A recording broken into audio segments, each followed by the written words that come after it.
I was born into a scenario that I'm sure you've heard before. A careless dad knocks up his wife and blames her for it, and in the process also ends up blaming the kid for existing in the first place. That's the scenario that I was born into. Benny, if you don't mind. My dad wasn't the best person to be around sober, much less drunk. And my mom was more than ready to make excuses for him. He was doing this because I deserved it, or only did these things to me because he loved me. One night, Dad came home exceptionally angry and drunk. He'd just been fired from another one of his short-term jobs and was drowning his sorrows away in the only way he knew how, with cheap beer and taking his anger out on me. At this point, I was 12 years old and a wreck from constant verbal and physical abuse from my dad. I hardly said a word to anyone for fear of some sort of retaliation that my dad would be sure to give me for daring to speak out of line. So I figured, why bother to speak at all?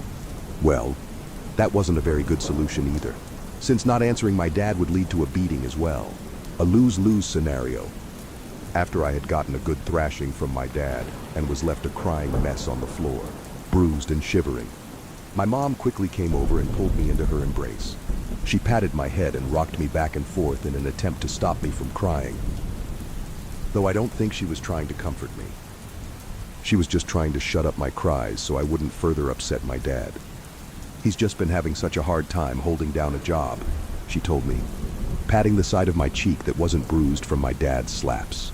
You have to understand, Benny, he does all of this for us, she told me. I looked up at her and saw her fake smile, the one she put on to try and reassure me, and herself.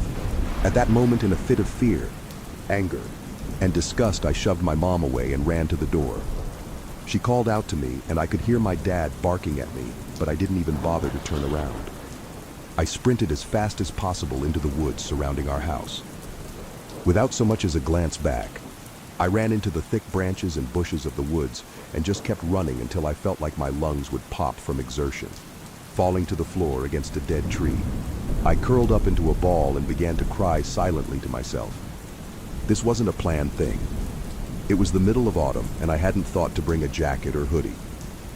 In the distance, I could hear my dad and mom shouting for me, but their voices were far away and almost like echoes from a canyon.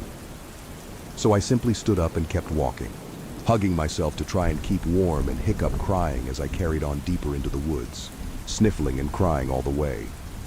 I must have wandered for an hour or so, the sounds of my parents long gone by then. I was sitting next to the creek that cut through the forest and passed the time by tossing pebbles into it, watching the ripples that were created and the occasional small fish that swam by to inspect. Curled up in a ball, I thought about what I could do next. Go back home and endure these beatings until the day my dad finally snapped and killed me. Tell the police and end up in foster care? None of these were good options. So I was just stuck there next to the creek. My endless thinking was interrupted by the snapping of branches on the other side of the creek. Looking up quickly and reaching for a nearby stick to protect myself, I was confused to see the silhouette of a dog staring back at me. At first, I thought it was a shadow of a dog, but then I realized the dog itself was completely pitch black. It stared back at me with bright red eyes. It was like every cartoon scenario had come true in my head, and I was completely taken aback by it. It didn't make any other moves for a bit before it suddenly started walking down the creek. I watched it for a moment as it started walking slowly down the direction in which the creek flowed. I watched it for a moment before standing up and following it. Something deep within me was telling me, follow it. It wasn't a command like my dad would give me. It was more like a suggestion, one that I decided to follow.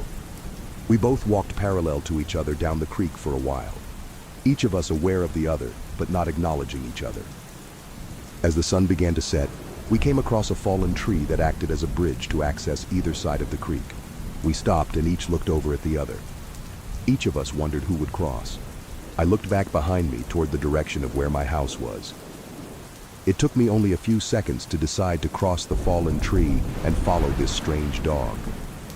Having crossed the log without much issue, I carefully lowered my hand to the dog so he could sniff me, but he didn't bother. He simply turned around and started walking towards the tree line behind him. Taking a deep breath, I followed after him, fully intending on seeing where this would take me.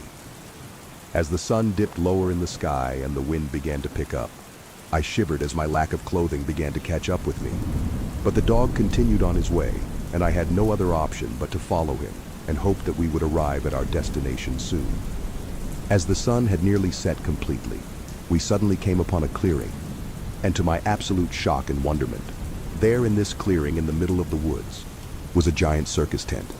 The lights were bright and shining, and most importantly for me at that moment, warm. Before I could process the fact that a whole circus had somehow spawned in the middle of the woods, the dog suddenly took off running towards the tent, letting out a strange bark as it did so. It soon disappeared into the tent, and I was left with a new dilemma. Freeze out here, or risk being taken back to my parents and enter the warm-looking tent. Warmth won out in the end. Taking careful steps, I dared to enter the tent and was immediately vindicated in my decision as I was greeted by warmth and the bright lights and colors of the massive tent. It was laid out like a normal circus, with a bunch of seats surrounding an arena. I was amazed. Having only ever seen a circus on TV, it was like a dream come true to see one in person. I was about to take my seat when I noticed the dog quickly running across the seats and towards the other side of the tent. Getting up quickly, I followed after him. Since I was sure we were both trespassing, I just wanted to get warm and hopefully stay in the tent until the sun came up. The dog quickly ducked through another doorway and disappeared down a corridor that connected to another tent that connected to the main big top. I followed him as best I could, wondering where all the workers were. I didn't have to wonder long. I soon was met with the ringmaster. He had his back to me and looking down at the dog. The dog sat on the floor looking up at the ringmaster. He then looked over to me and licked his nose. The ringmaster spun on his heels to face me, and I was met with the most confusing assortment of colors I'd ever been exposed to. His hair was long and white, but with black tips at the bottom in various places. He had piercings all across his ears and one in his nose. His eyes were like an explosion of colors, green and yellows mixed in an almost hypnotic spiral, a large scar cut diagonally across his entire face, and several other smaller ones dotted the visible parts of his skin. And his uniform was some of the prettiest clothes I'd ever seen anyone wear before. "Well, hello," he suddenly shouted excitedly, stepping closer to me. I instinctively backed up, afraid that any large adult no doubt meant some sort of harm to me, but he held up both his hands to show that he didn't mean to harm me. "What brings you out here?"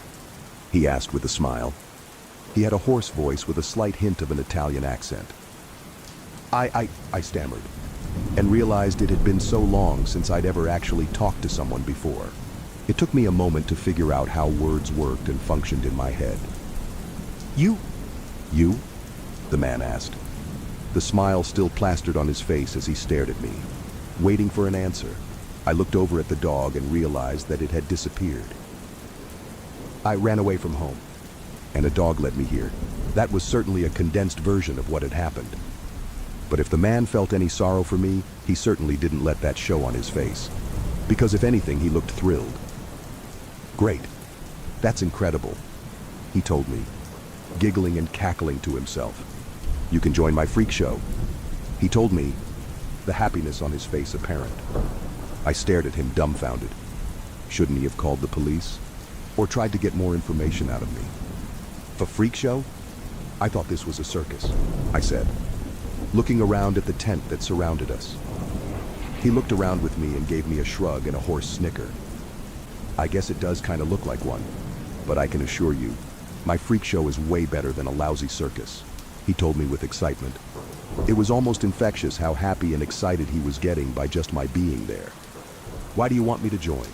I'm not a freak," I told him, getting a loud howl of laughter from the strange ringmaster as he held his stomach and bent over from his laughing. It was almost a little scary just how much he seemed to be enjoying this. "Oh, come on. We all have a freaky side. Kid," he told me with a wink. "Common. I'm sure you'll be much happier here than at home with your parents." "I mean, there's a reason why you ran away, isn't there?" "There always is," he said with another loud cackle. I swallowed a lump that had formed in my throat. How had this stranger known the reason I had run away? It freaked me out to no end, and I hugged myself tightly. He had a point, but this was a stranger with a circus freak show in the middle of the woods, offering me a job and a place to live. Even at 12 years old, I could smell that something was amiss. I don't know, I told him. Taking a few steps back, his smile dipped ever so slightly, and something about that made me feel even more unsafe. The loud croaking of a raven broke the tension between us. One fluttered from the ceiling above us and came flapping down, landing right on my shoulder and croaking at the ringmaster. Really? He told it, looking over at me with a new sense of understanding. This could be your new home. You know, he told me, getting down on his knee so we could meet eye to eye with each other. I know how hard it can be with a deadbeat father. But here, we can take much better care of you than anywhere else in the world. He told me, putting his hand on my shoulder and offering me a more caring smile. Looking at the raven that had landed on my shoulder, I was surprised to see the same red eyes that the dog possessed on it. It leaned against my head and fluffed its feathers up ever so slightly. I looked back at the ringmaster, who again offered me a smile. "Can I meet the performers first?" I asked him, worried that they were some kind of gruesome, horrible creatures. And if that was going to be the case, it was going to be a choice between strange new monsters here or the same horrible monster I knew back at home.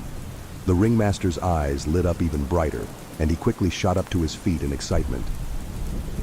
Of course.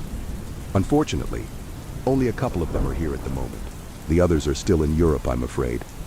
We don't normally come to the US, so getting everyone here is always a headache, he said with another snicker, before turning around to start leading me down the hall. "I'm Benny, by the way," I told him as I followed after him. That stopped him in his tracks as he looked down at me. I stopped next to him and looked up at him. I barely reached his stomach with my height, and it was a pain to look up at him. "Where are my manners?" he shouted, slapping his forehead and quickly taking the green striped top hat he was wearing off. Backing up a bit, he did a very dramatic bow with his hand outstretched to his side and his other one holding his hat to his chest. "I am Antonio Garibaldi, and welcome to my freak show. Benny, my boy." That last sentence got a real big laugh out of him, and he patted me on the back and practically skipped down the hallway towards the other tent. "But please, just call me Tony for now," he told me as I followed after him. Looking over at the raven on my shoulder, I offered it a small, nervous smile. I used my finger to give its head a small scratch as I followed after Tony. The raven made a few small croaks as I did so, which I took to mean that it was enjoying what I was doing. Tony lifted the tent's flap for me, and as I stepped into the warm light of the second tent, I was suddenly almost hit with a flying knife that came flying towards me and embedded itself in one of the wooden posts that held the tent up. Fucking hell.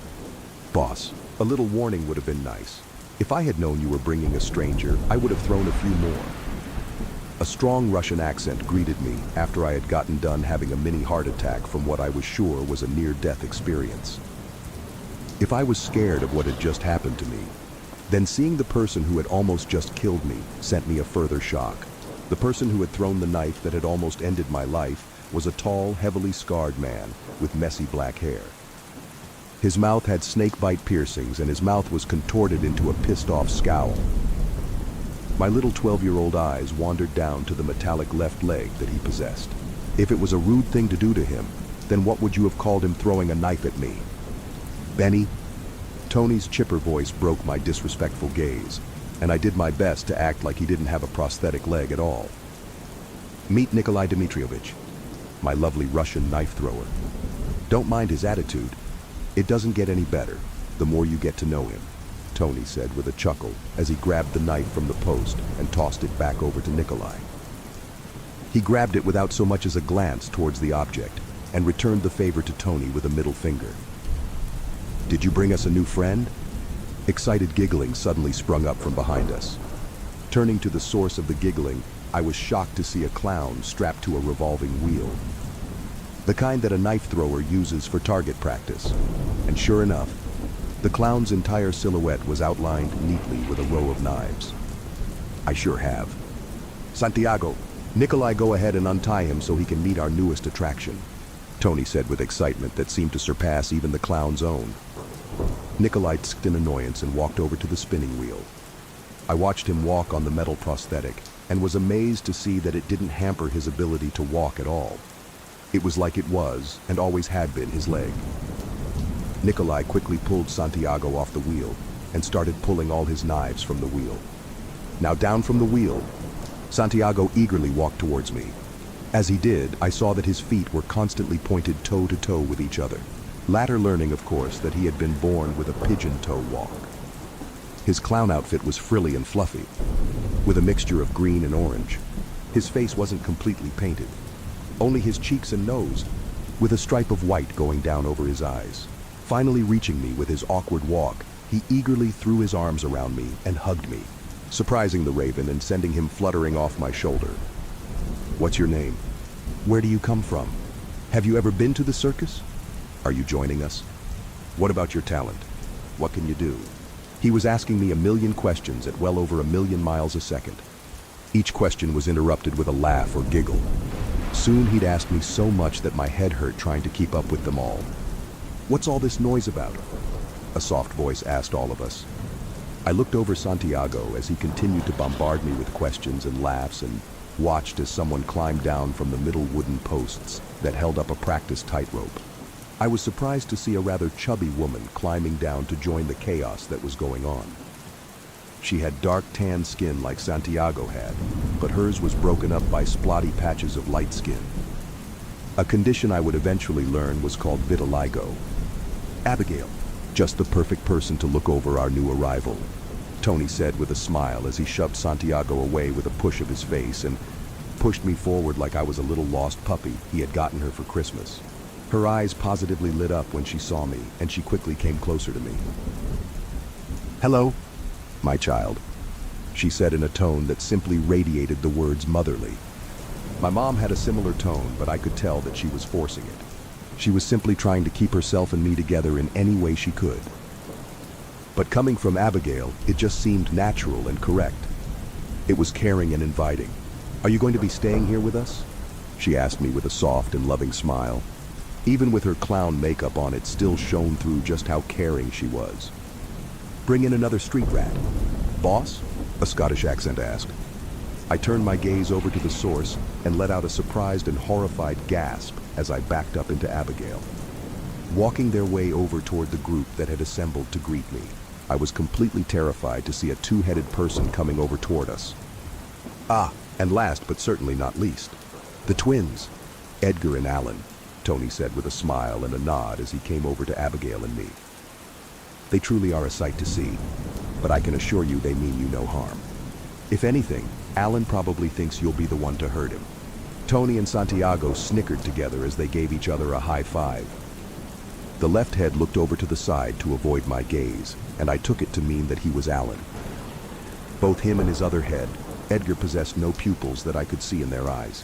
Edgar squinted his bright white eyes in annoyance and looked over to his brother. "Common. Say hello to him. He's going to be staying here, so you're going to have to get used to him," he ordered his other head. Alan looked at him and then over to me and offered a half-hearted wave and a barely audible hello. "They're conjoined twins, and one of my favorite attractions here," Tony said with excited glee, and he turned his attention over to me. "So, you've met some of my troupe. What do you think? Benny, want to join my freak show?" he asked with a smile, his brightly colored eyes staring into my soul as he waited for an answer. I twiddled with my hands as I stared at Tony, and then at all the members gathered around me. Nikolai and Santiago were busy chatting with each other. Despite how scary he looked, Nikolai seemed perfectly content being around Santiago. The clown giggled and waved his oversized sleeves around his head as he spoke to Nikolai. Looking over at Abigail, she offered me another one of her caring smiles, and I returned one to her. I then looked over at the twins and did my best to get over the uncanny nature of them. "What would I even do here?" I asked Tony. The fact that I didn't exactly have a talent I could use was a glaring issue. Tony grabbed his chin and let out a few "ums" as he seemed to be trying to come up with something I could do. As if to answer him, the raven flew down to me and rested on my head. "How about animal tamer?" he said as a smile crept up onto his face. I was a bit confused, mostly for the fact that I had never even owned a pet before, much less anything like a lion or tiger. But suddenly I felt the bird on my head become a lot heavier and felt something cold slither down onto my shoulder. Looking over, I was surprised to suddenly see a large black snake coiling around my neck. It seems Boss's little shadow friend has taken a liking to him, Nikolai said with an amused grin on his face. Santiago looking over and pointing at me with a great big smile on his face. I looked over at the snake. The same red eyes that the dog and Raven possessed. So this thing had been those two. It was some sort of shapeshifter. "You'll have to excuse him, dear," Abigail told me as she offered me a glass of milk from a pitcher. "Antonio doesn't have the best table manners, I'm afraid." I didn't want to be rude and stare at him, but it was hard not to, as he seemingly ate like an animal that was starved and half crazy. "The best table manners? He has no table manners," Nikolai snorted as we all turned to watch Garibaldi eat. Nikolai's comment sent Santiago into a fit of giggles, and soon the two of them were back to talking to each other.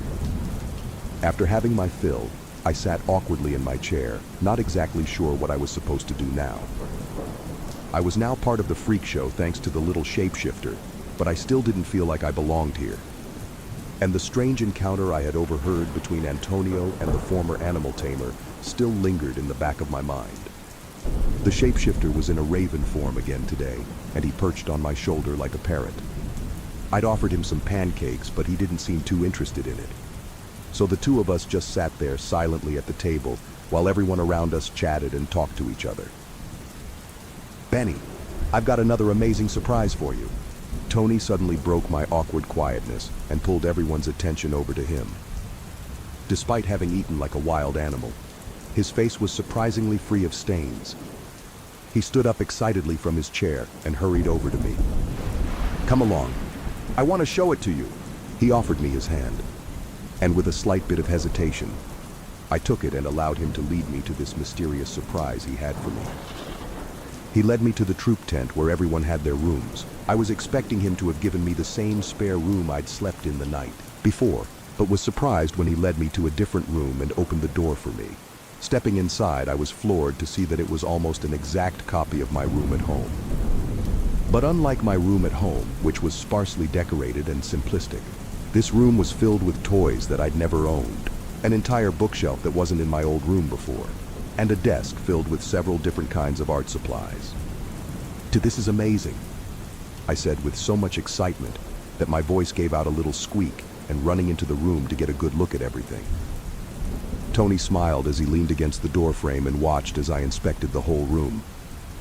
The raven flapped off my shoulder and landed on my new art desk, also content to watch me run around and point at every little new thing that was here for me now. "This is my room?" I asked him as I grabbed a teddy bear from my bed and gave it a hard squeeze. "Of course it is. I wanted you to feel welcome here in your new home. And between shows, you'll have quite a bit of downtime. So I figured I might as well get you some things to keep you entertained." He entered my room, his hands behind his back as he approached me. I looked up into his colorful eyes, again feeling like I was being sucked into them. "Thank you, sir. This is everything I've ever wanted," I told him with a smile. And he smiled back at me. I looked over at the raven and saw him picking at the desk with his beak. I turned my head up to look at the beautiful lights that hung up from the ceiling, and was more than happy to see that they flickered between different colors. "I have one last thing for you," he told me, pulling his hands from behind his back and revealing a costume. Short orange suspenders and a frilly greenish shirt. I looked at it and then up at him. He smiled a big toothy grin and practically shoved it onto me. "Well, go ahead, try it." He stood up and turned around to leave, quickly shutting the door behind him. "Wait, don't we already have an animal tamer?" Abigail asked. All eyes turned to Tony and he gave a simple shrug. "I'm sure I can talk to Ezekiel about this. He has been talking about wanting to leave after all. Hasn't he?" Tony asked his members. All of them looked away from him and awkwardly nodded. "Now then, Benny, I'll ask you again. Would you like to join my freak show?" he asked me, his eyes again staring into my soul. I looked at the snake and gave it the same head scratch that I had given it when it had been a raven. This place, while certainly worthy of being called a freak show, was still more inviting to me than the prospect of returning home. When I ran away, I didn't have any sort of plan. I just ran as far as I could. And here was this opportunity to start a new life. "Yes," I told Tony, His smile grew so wide I thought he was going to scream with excitement. He did the next best thing and threw his arms around me and gave me a giant hug.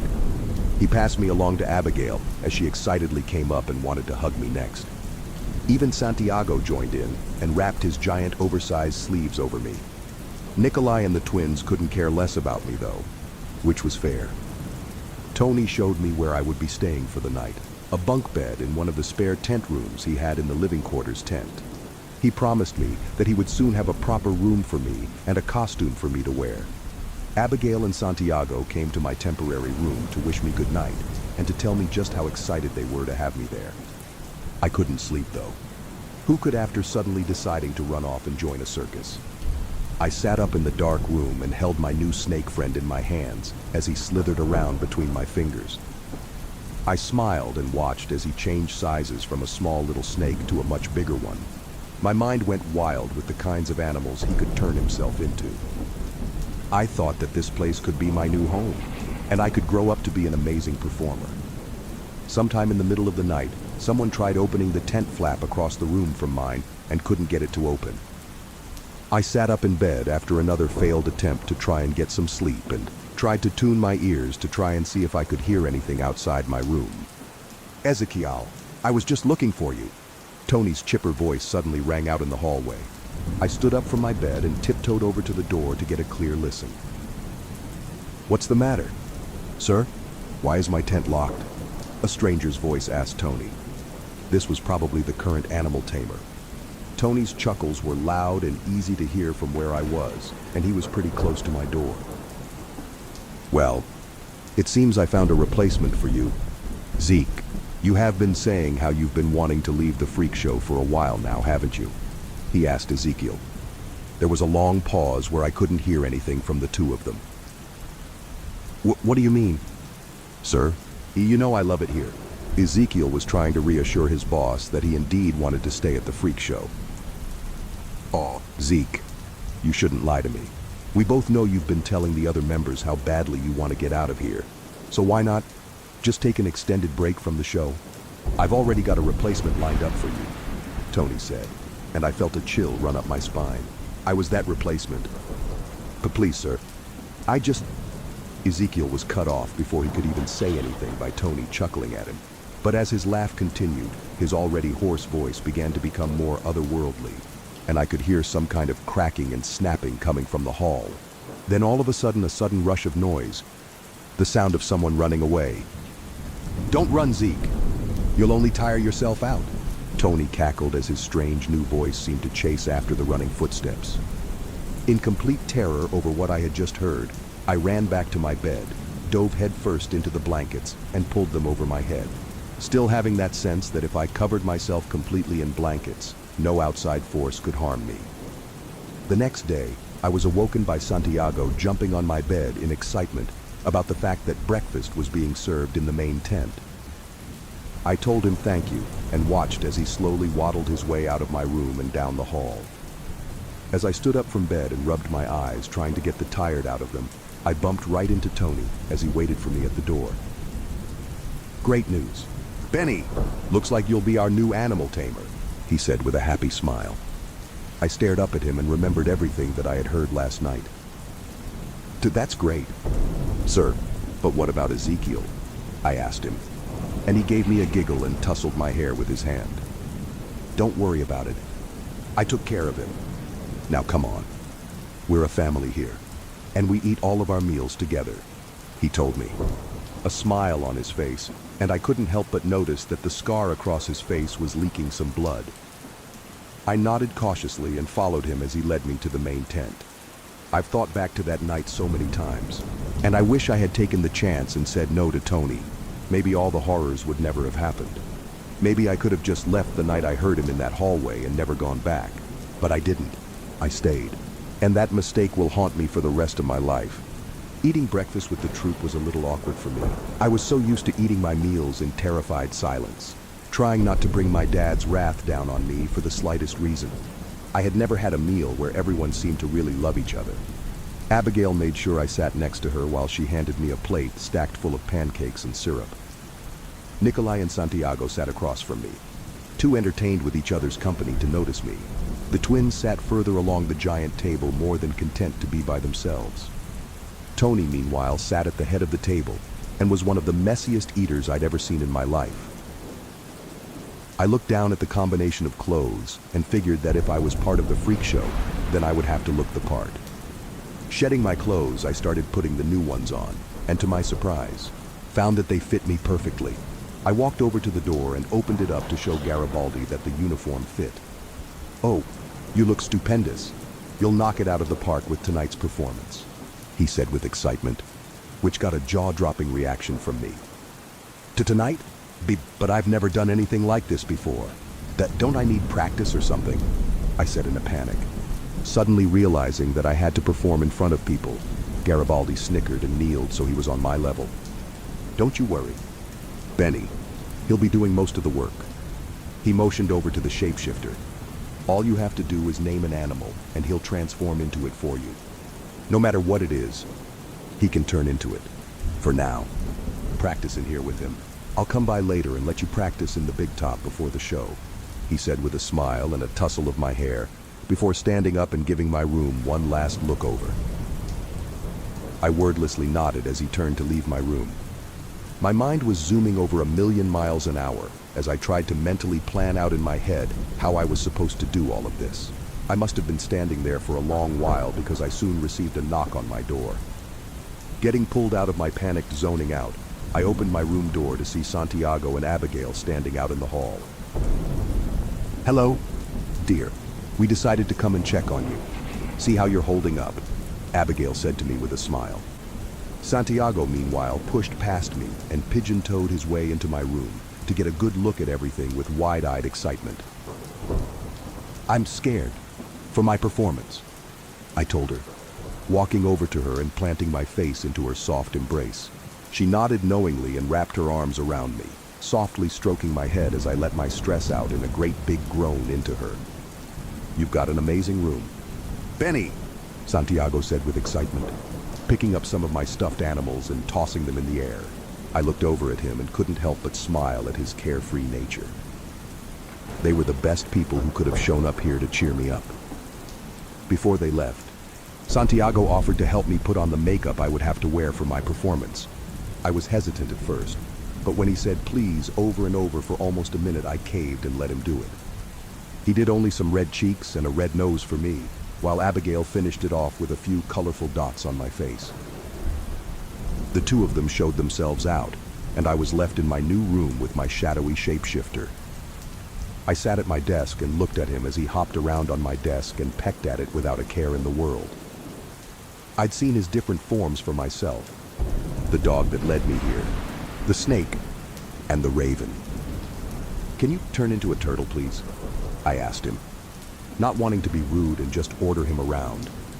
He looked at me for a moment before his form melted into a puddle on my desk, scaring me for a brief second before he reformed into the shape of a turtle. I stared at him in amazement before carefully picking him up and examining him. He pulled his head into his shell when I brought him up to my face and couldn't help but smile in excitement at all the possibilities I could come up with.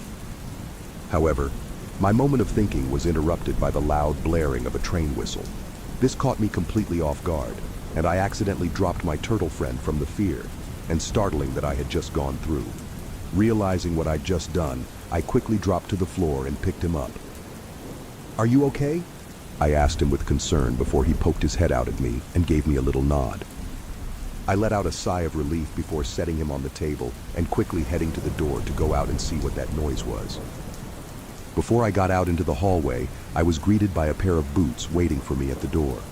They were knee-high and had yellow smiley faces as the buckles. They also had a note attached to them. I picked the note up and quickly read it. "Boots make the man love. Tony." Looking down at my sneakers, I figured that they didn't fit my outfit. So I walked back into my room and kicked them off, pulling the boots on and making sure that I fit in them. It was only at this moment that I started to question how it was that Antonio knew my measurements and shoe size, and how he knew what my room looked like. That line of questioning was blown away once I again heard the loud blaring of a train whistle. I quickly pulled my boots on and had the shapeshifter turn back into a raven so he could follow me toward the source of the train. We didn't have far to run, as when we exited the troop tent, I was shocked to discover that an entire steam train had somehow appeared in the middle of the woods. It was truly a confusing thing for me to understand. We were in the middle of this woods, with no train tracks anywhere to be seen. Garibaldi had said that his freak show usually traveled across Europe. How was this train here now? Before my brain completely turned to mush trying to figure it out, Santiago came tiptoeing over to me with excitement. He threw his giant sleeves around me and excitedly pointed at the train. Benny, Benny, Benny, Benny, Benny, there's someone I want you to meet. He pulled me along toward the train, and I was amazed by the colors that the train possessed. Along with that, it also had several flags attached to each car and stars painted all across it. Santiago eagerly hobbled us over to one of the carts and knocked on the side entrance. Waiting a moment, the door slowly slid open and a black woman stepped out. Santiago, with feet like pigeons, you come here with a boy who walks along with a shadow, not his own. She greeted us with a thick African accent. She wore a short orange halter top that wrapped around her body, a navy blue skirt with a celestial pattern, a green striped scarf around her waist with coins along the rim, and an orange bandana on her forehead. But the thing that pulled my attention to her was her bandaged face. It covered her left eye and left only the right one able to see anything. Hi, Izara. Santiago happily waved his oversized sleeve at her and quickly pushed me over to her. This is Benny. He's joining the group. I awkwardly rubbed my arm and tried my best to make it look like I wasn't only focused on the fact that she only had one eye. Benny, an unfamiliar child, with a familiar story. I looked over at Santiago with confusion, but he just smiled at me and waved. She always talks like that, he told me with a giggle, before quickly tiptoeing away when he heard Nikolai shouting for him. Time to go practice. Have fun. Benny, he said as he quickly waddled away. I looked back over at Izara and saw that she was taking her time to examine me. Offer your hand to me, child, and I will see what you cannot see. She offered her hand out to me, and with great hesitation, I offered her mine. She flipped my hand over so my palm was up. Within moments of doing so, I could tell that something had caught her off guard with her reaction to it. What's the matter? I asked her as she carefully placed her finger on my palm and began tracing it across the lines that crisscrossed across my hand. Strange. Your future is clear and yet so unclear. It's set in stone, yet the stone itself may change around it. Yours is a palm which I have never encountered before, she told me, clearly fascinated with the oddity that she had just discovered. Suddenly in her reading, she came to a dead stop at one point in my hand and quickly looked up at me. The mantis awaits in the giant flower that you live in, she told me as she dropped my hand and looked down at me. What? I asked her in confusion, not having understood anything she had told me at all, besides the vague idea of my future being unclear and clear. But judging by her reaction, something rubbed me the wrong way about all this. She kept her gaze on me before swallowing a lump in her throat and offering me a small smile. You shouldn't worry. What I have seen may not truly happen, but you must be careful, for danger lurks within smiling faces. Benny, she said to me before bowing slightly and returning to her train car. Having left me completely confused and just a bit nervous, I started walking away from the seemingly magic train and back towards the tent. Mein Gott. Don't tell me Tony brought another street rat to the circus. A slightly German-accented voice stopped me in my tracks. Turning around back to the train, I watched as an orange-haired woman stepped off from the train. A look of complete disgust on her face as she looked at me. Following her as she descended the train car was a tanned-skinned man, about a whole foot taller than the woman. Oh no, that means he's going to have that fake friendly shtick, isn't it? He sighed as he hopped down to the floor from the train car and rolled himself into a ball as he landed and rolled right over to me, looking down at me with a sense that he was far superior to me. What do you mean? Mr. Garibaldi has been nice to me since I got here, I told him as I stared into his judgmental green eyes. He had long brown hair that was tied up in a ponytail and still managed to reach down to his shoulders. Soon the woman came walking over to join him, and she crossed her arms at me, responding to my statement with an angry tisk. Look, kid, you shouldn't even bother being here. Go run off back to whatever sewer pipe Tony dragged you out of.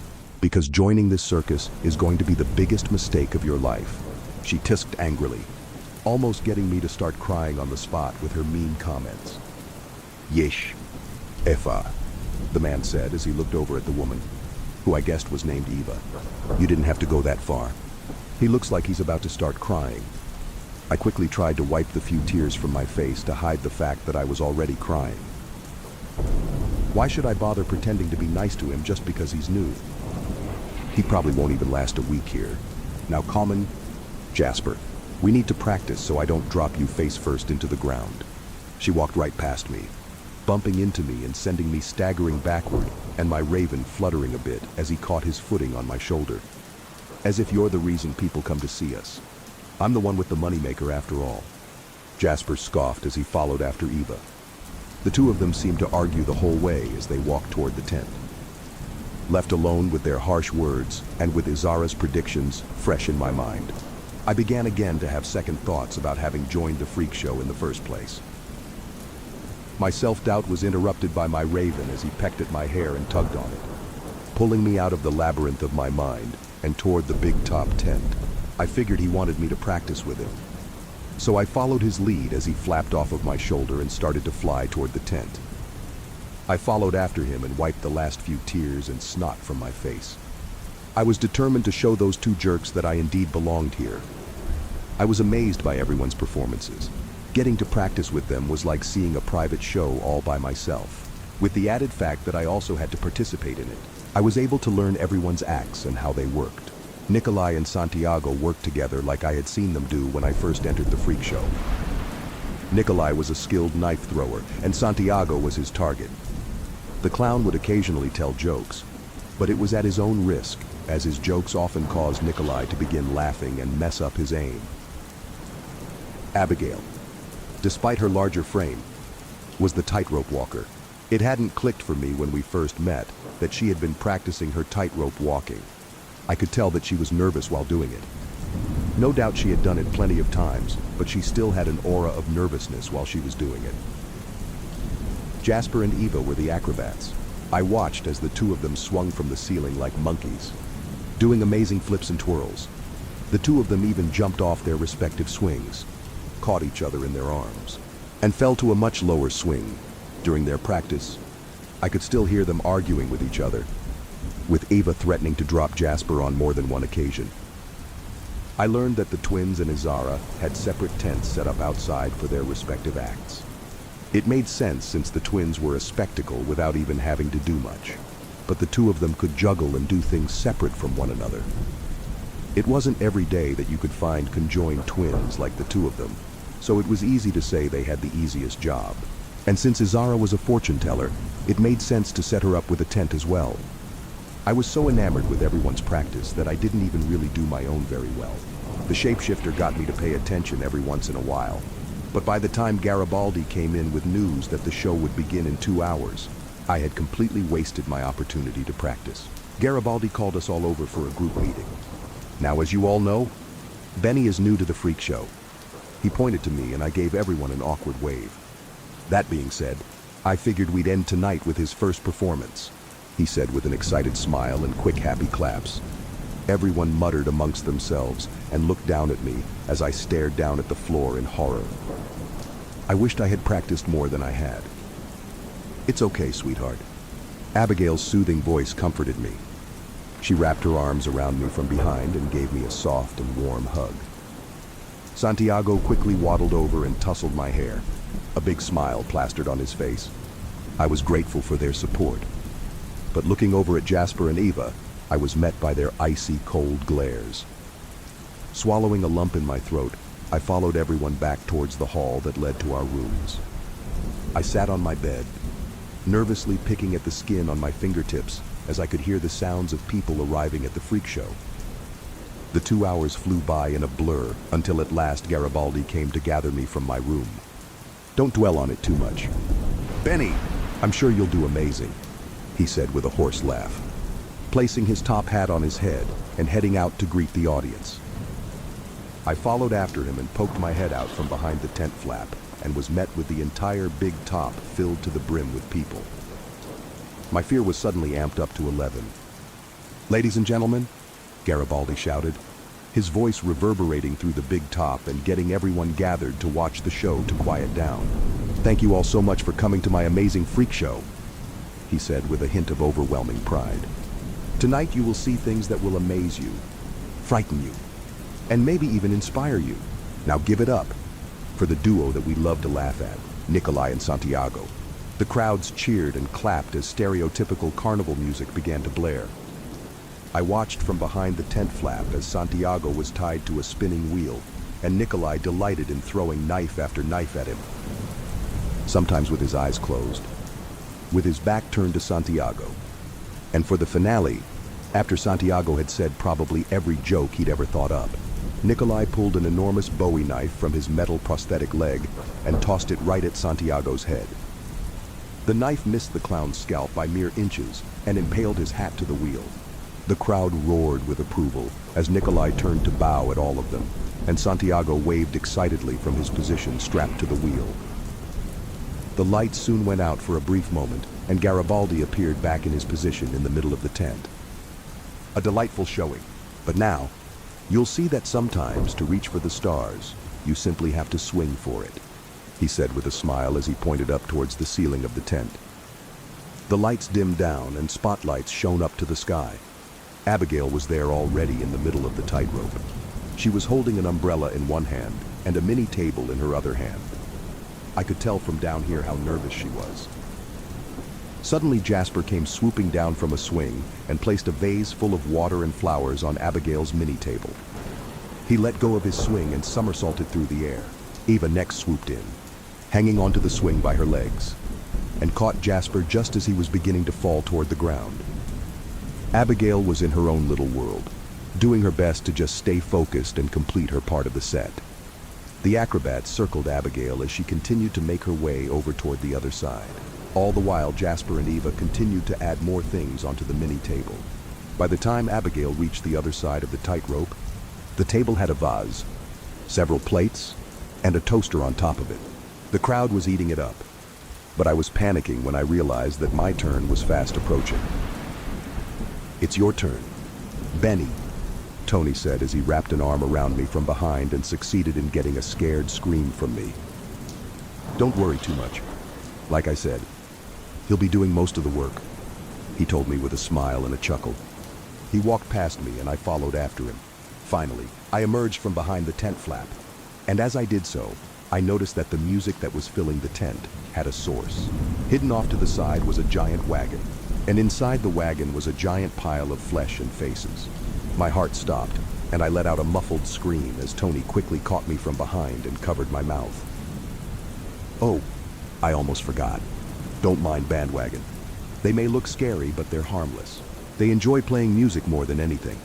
Tony said it so nonchalantly that under any other circumstance, I would have easily believed him. But as he walked off, I couldn't tear my gaze away from the creature. It writhed and jiggled in its wagon. Stray hands played the accordion. Some were playing the keyboard. One of the heads blew into a harmonica, and one was blowing into a trumpet with the help of a stray hand. And for the finale of tonight, the newest addition to the freak show, our brand new animal tamer, Benny, Garibaldi shouted out. I was so scared by the horrible creature playing music that I almost didn't hear my name being called. Before the situation got too awkward, my shapeshifter friend tapped me on the head with his beak to get my attention. Walking out into the spotlight, I received a few scattered claps. I could tell most people were probably looking forward to something much more interesting than a random 12-year-old with a red-eyed raven sitting on his head. The silence was almost enough to make me start crying again.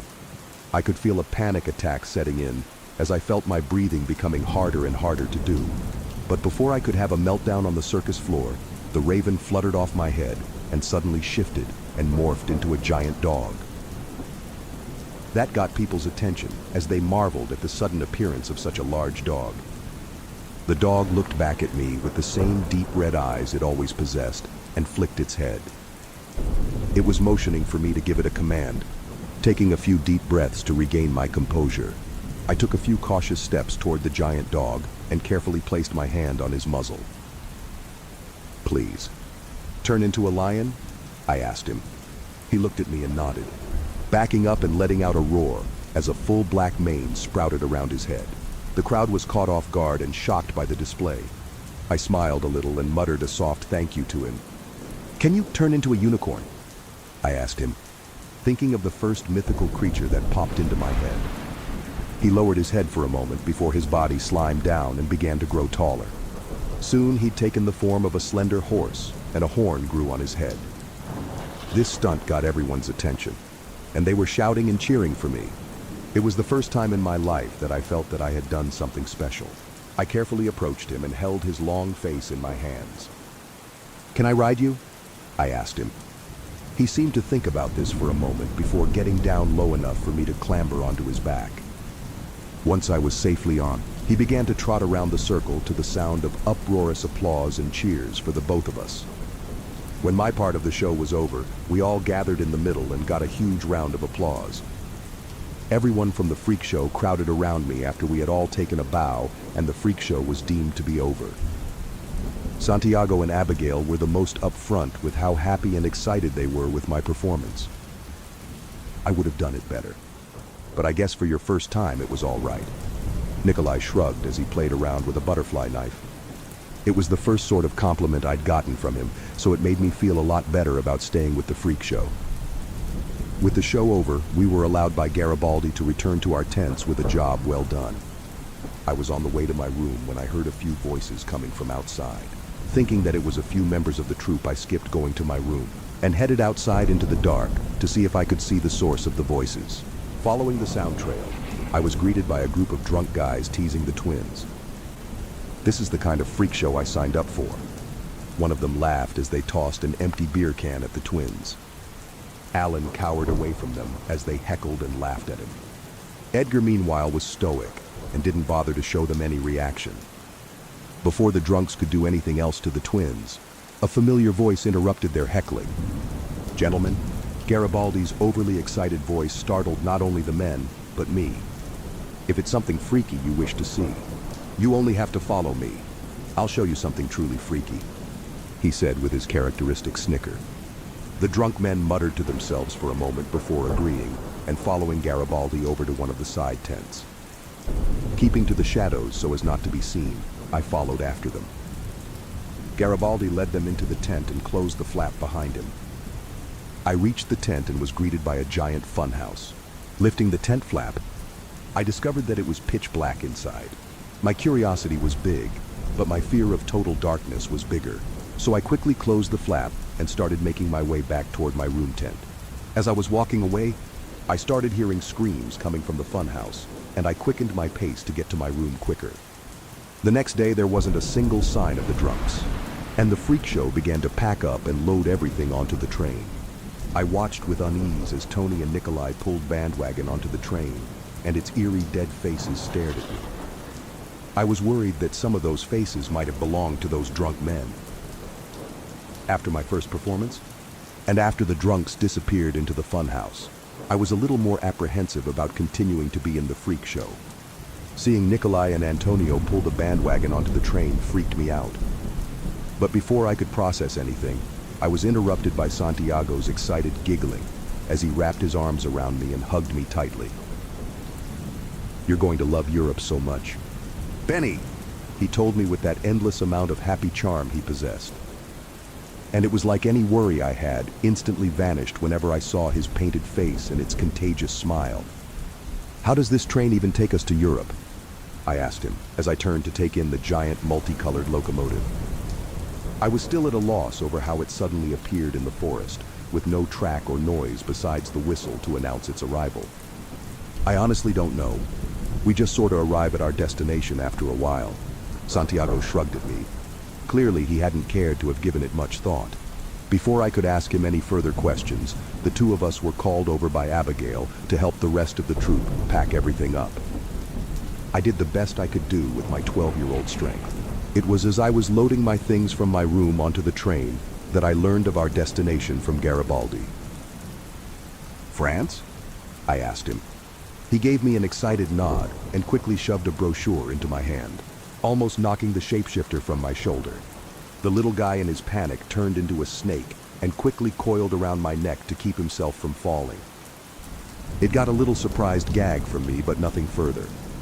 We just have to pick up the final members of our little family, and we can show you an amazing time. Benny, he said with excitement, as he quickly rushed past me to help the twins load their items onto one of the storage cars. Garibaldi walked up to the engine car and looked like he was talking to someone. I assumed it was the conductor or the train engineer.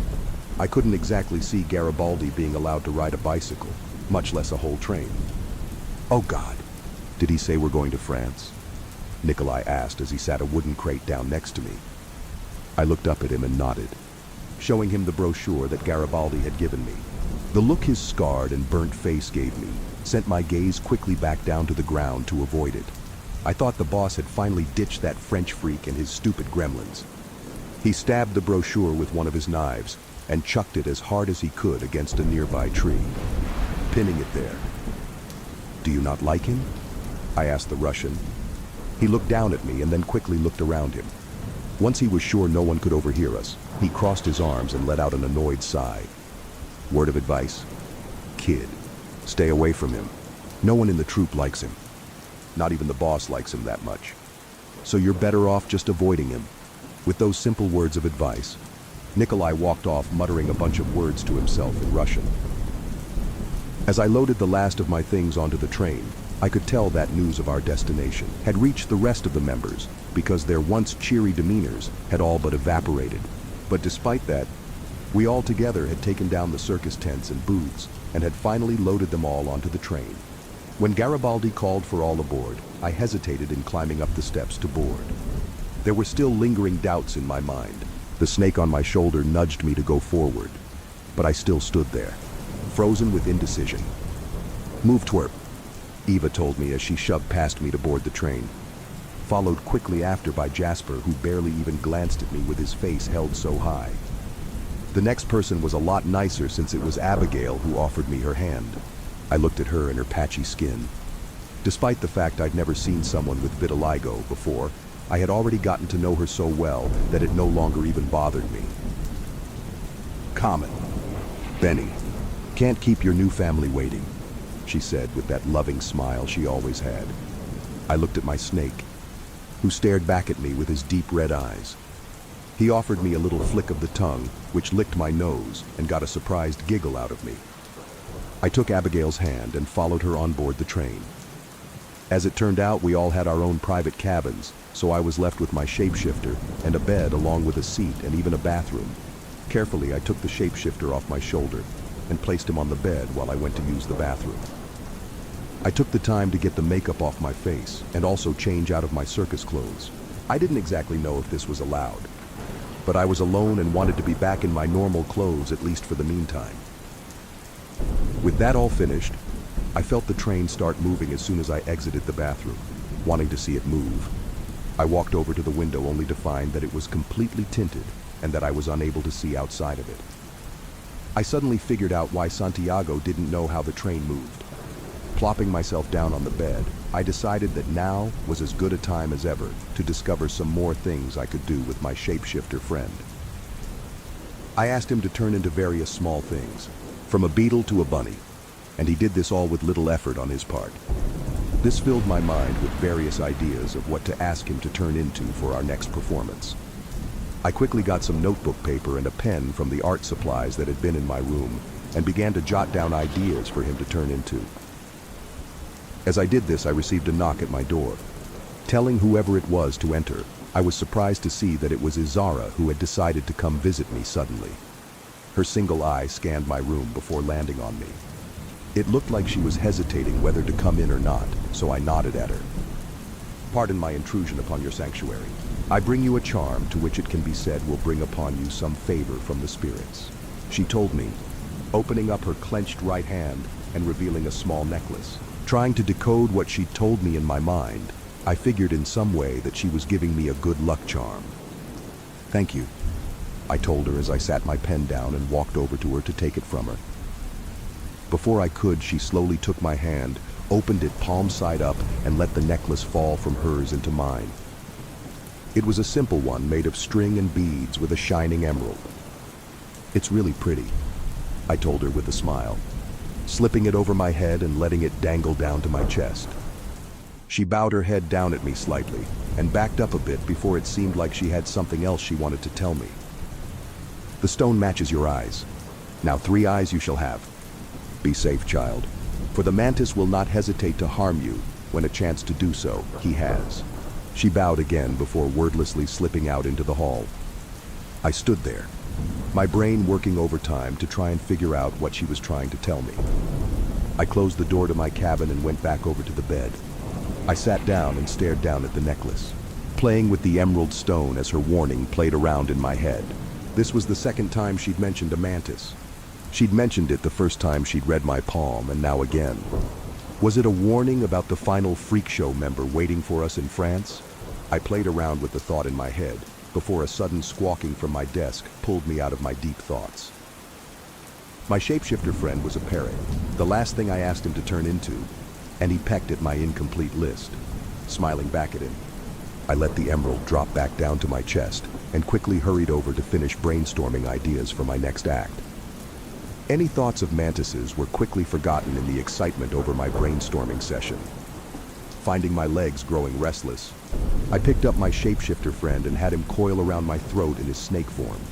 I exited my cabin and started walking in no particular direction down the train's halls.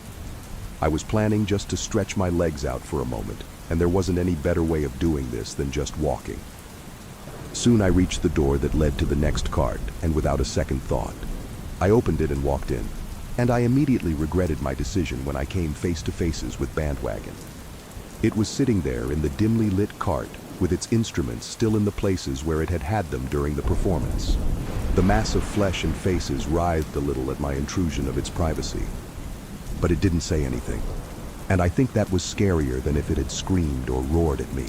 Its dead silence with only the faint sounds of musical instruments terrified me, and I screamed as loudly as I could, quickly shutting the door and running full sprint back into my room. The only thing that kept me from having a panic attack was my shapeshifter friend turning into a puppy and licking my face. Giggling and calming down, I patted his head softly and thought that I would do everything I could to avoid Bandwagon. I had a few more visitors over as the train continued to chug along toward our destination. Santiago was next as we both told jokes to each other, and he had fun watching my friend turn into whatever small animal the clown could think of. Abigail came to join us with food from the dining cart. Garibaldi's rule about eating together was usually not observed while traveling, so we were allowed to eat in our rooms. Nikolai was my final visitor, as he had grown bored in his room and decided to join me. Mostly because Santiago had refused to leave my room. I had expected our journey to take several days, if not weeks. I had always heard the horror stories of traveling across the country on a train. If we were somehow going to get to France, I figured it'd take us just as long, if not longer. But to my surprise, just as we were all finishing the food Abigail had brought for us, the train came to a sudden stop. Oh dear God, we're here. Nikolai sighed as he sat his barely eaten burger down on his plate and leaned back in my bed. I looked at everyone else and saw that they had much of the same reaction. Even Abigail, who was friendly and loving to everyone I had met so far, had a look of apprehension on her face. We're just lucky that Tony will set them up in their own car.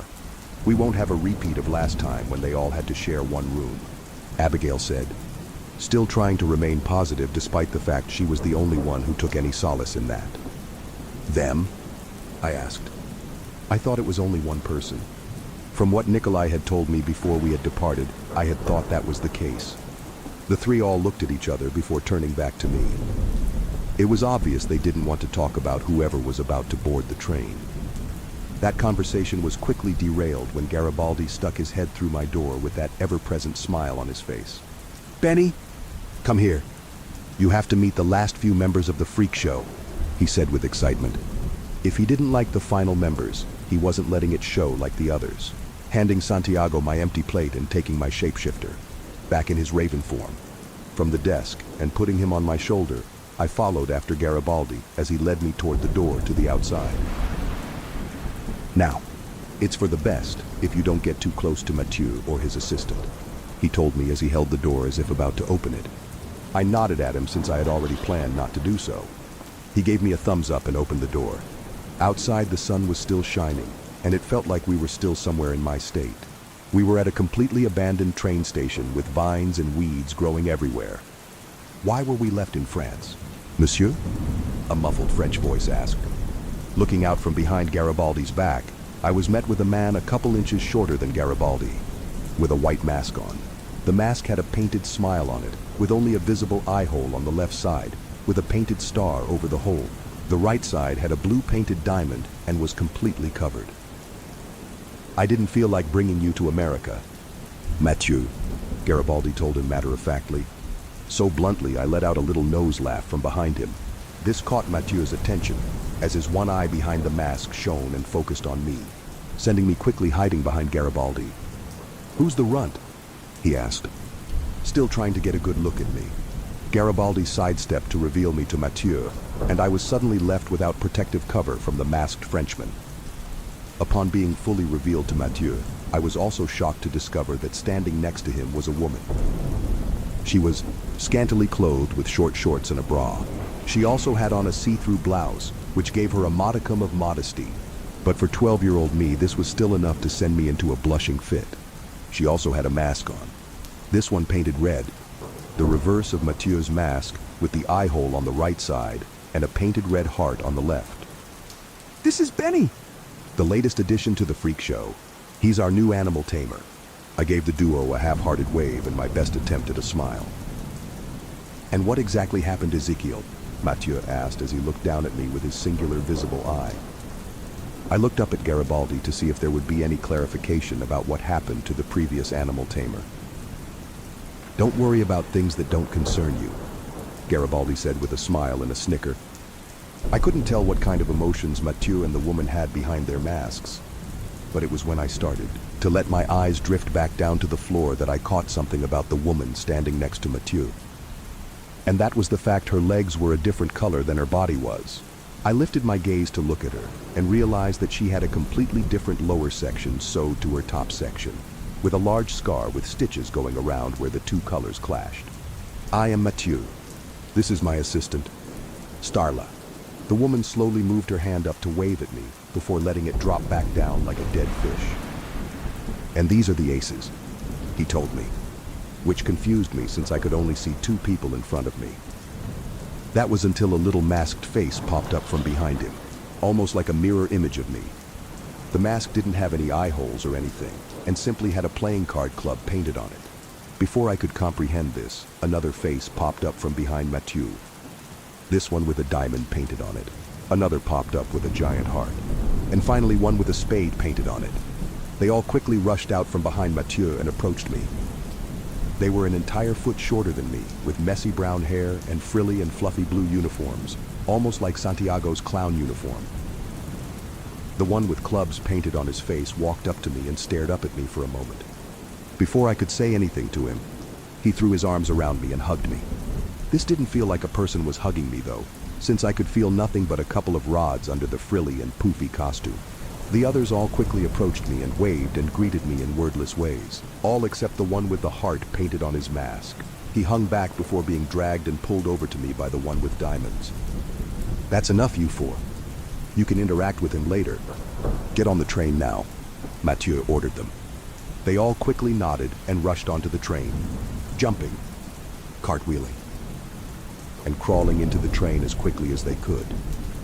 The one with spades on his mask stayed for a moment and quickly handed me something before following after his fellow aces. "You get the entire fourth car to yourselves. I expect not to have a repeat of the Denmark fiasco," Garibaldi told Mathieu as his assistant wordlessly walked past him and got onto the train. The masked man stared at the ringleader before giving a slight nod and walked onto the train, leaning on his cane a bit as he walked past me. "You can go back to your room now, Benny. You've officially met everyone in the freak show," Garibaldi told me excitedly. I nodded at him and gave him a faint smile. "We'll be on the train for a bit longer until we reach our destination in France. So go ahead and go back to your room," he told me, to which I nodded and left him. On my way back to my room, I looked down at the item that Spades had given me. A bottle cap with a smiley face on it, and that got a genuine smile from me.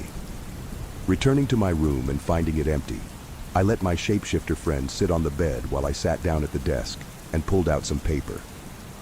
While their leader and assistant had weirded me out to no end, the aces had put a smile on my face and had gotten some real laughs out of me. So I sat down and drew each of them from my memory and decided to give it to them. I looked over to see if the shapeshifter wanted to come with me, but his eyes were closed at that moment and he looked like he was sleeping. Not wanting to wake him up, I elected to go myself. Walking out into the hallway of the train, I started making my way toward the fourth train car. It was when I was almost there that the warnings from Nikolai started floating around in my head. But I wasn't exactly going to deal with Mathieu. I was only going to deal with the aces, and I was only dropping off a drawing. So in my mind, it would be all right. Arriving on the fourth train car, I looked around to see which of the rooms the aces were cooped up in. Knocking on the first door, I didn't receive an answer, and thinking that they really couldn't talk to begin with, I decided to see if the door was open. It slid open and I peeked into the room. I let out a surprised yelp when I saw Starla sitting motionless in the center of the room. I was about to apologize for intruding on her, but she slowly lifted a finger to her painted lips in a shushing motion. I nodded quickly and showed her the drawing I had made. She stared at it for a moment before slowly moving her shushing finger towards me. I thought she was pointing at me for a moment before I looked behind me and noticed that there was a door behind me. I mouthed a thank you to her and slowly closed the door. Knocking on the door, I waited for a moment. This time the door opened up and Clubs was there to greet me, standing on top of Hearts so he could reach the doorknob to greet me. The aces all waved hello to me, and Clubs hopped down off of Hearts as I handed them the drawing I had made of all of them. Diamonds was positively ecstatic at receiving this since he was jumping up and down for joy.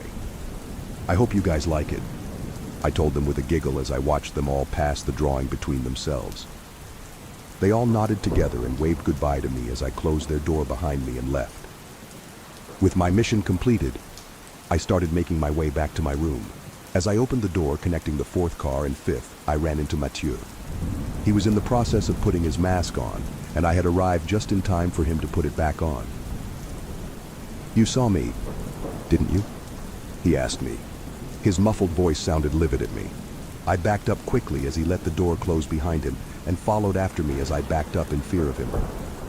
My chest tightened as I was suddenly and painfully reminded of the fear that my father gave me whenever he was going to harm me. "No, I didn't see anything," I told him as I tripped on my feet and tumbled down to the floor with a thud. Already I was instinctively holding my arms up to protect my face. Mathieu lifted his cane and smacked the head of it against his gloved hand. "You lying little shit?" he hissed at me as he lifted the cane over his head. I was more than sure I was going to meet a violent and painful end on this train in the middle of nowhere. I had escaped an abusive household, just to have met the same fate I would have most likely had if I had stayed home. "Just what the fuck do you think you're doing?" Garibaldi's voice suddenly broke through the haze of complete fear that had enveloped me. Lowering my arms from my face, I was met with Garibaldi gripping Mathieu's cane tightly and preventing the masked Frenchman from bringing it down on me. It was the most angry I had ever seen Garibaldi up to that point. The anger in those multicolored eyes was enough to send a shiver down my soul. "He saw my face," Mathieu mumbled as he let go of his cane and allowed Antonio to take it from him. Standing up quickly, I rushed over to him and wrapped my arms around him, burying my face into his stomach before I broke down and started crying into his fancy red ringleader suit. This was the first time in my life anyone had stopped physical harm from coming to me, and it was something I was eternally grateful for at the time. "Remember, Mathieu," the way Garibaldi said the Frenchman's name made it seem like it was an insult. "You're only still here because I enjoy your act. I can barely tolerate you, and if you so much as harm Benny or any other member of the troop, I'll lose any reason of keeping you around. Is that understood?" he asked of Mathieu. I pulled my face away from Garibaldi and looked up at him. Through my tear-filled eyes, I could have sworn that I saw the scar across his face split open, but upon wiping my eyes, I saw that there wasn't anything there. Mathieu wordlessly nodded at Garibaldi, and the ringmaster led me back to my room, where my shapeshifter friend was waiting there for me. He flapped over to me and landed on my head as I continued to wipe my eyes from the tears that were still leaking from my eyes. I expected a lecture from Antonio, but instead, He removed his hat and ran his hand through his white long hair. Good thing I got to you in time. I'm sorry if he ruined your day. Benny, he said with a sigh, as he tousled my hair and offered me one of those rare, genuine smiles that he possessed. I sniffled as I finally managed to stop the tears from flowing and shook my head at him. No, it's okay. Are we going to get to perform? I have a lot of cool ideas for animals, I told him with a smile and one final wiping of my eyes and nose. He looked back at me with an excited smile and got right back up on his feet with the same cheery attitude he always had. I can't wait to see it. We should be arriving at our next destination soon. All we'll have to do is pitch up our tents and we'll be all sent. Keep thinking up some ideas in the meantime. I can't wait to see them, he said with giddy excitement as he hopped and skipped his way out of my room. The whole interaction got a good laugh out of me, and I sat down on the bed with my raven friend still perched protectively on my head. I looked down at the good luck charm that Izara had given me and smiled. Maybe it had brought me good luck after all. I took the opportunity to try and take a nap until we reached our destination. The train finally stopped after another half an hour, and we all disembarked and began to unload the train once again. Even though it felt like we had only just packed everything up, I didn't complain much at all. The shapeshifter took the form of a snake again and hung around my neck while I helped unload the crates.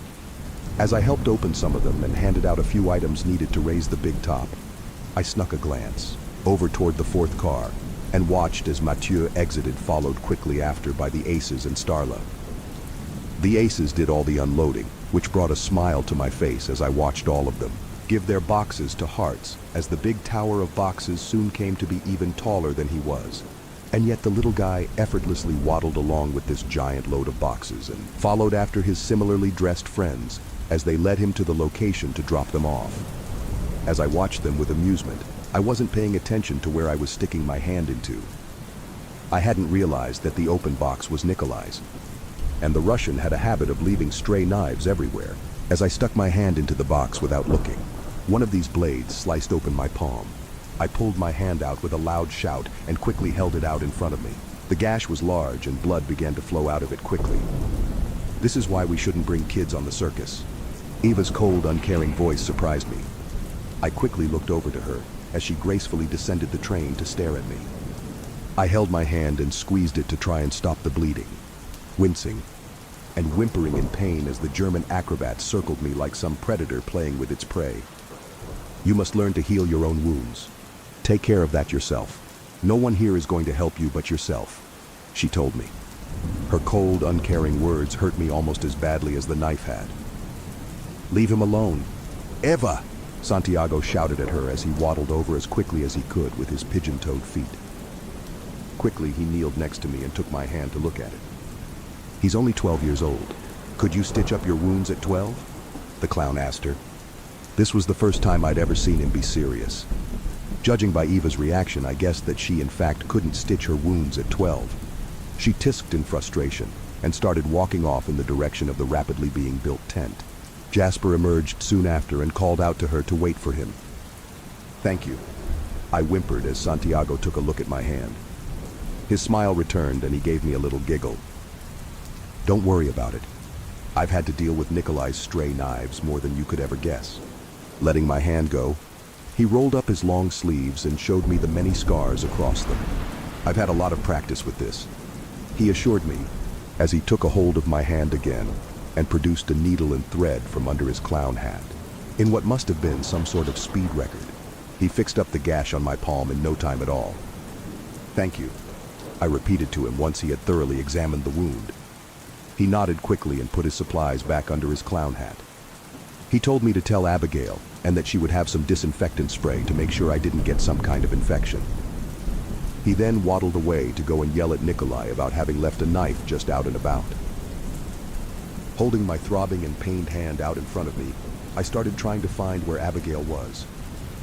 But before I could do so, I was quickly approached by the Aces.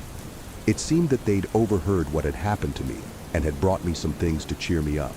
Spades was the first, quickly handing me a chocolate bar before running away to the back of the line.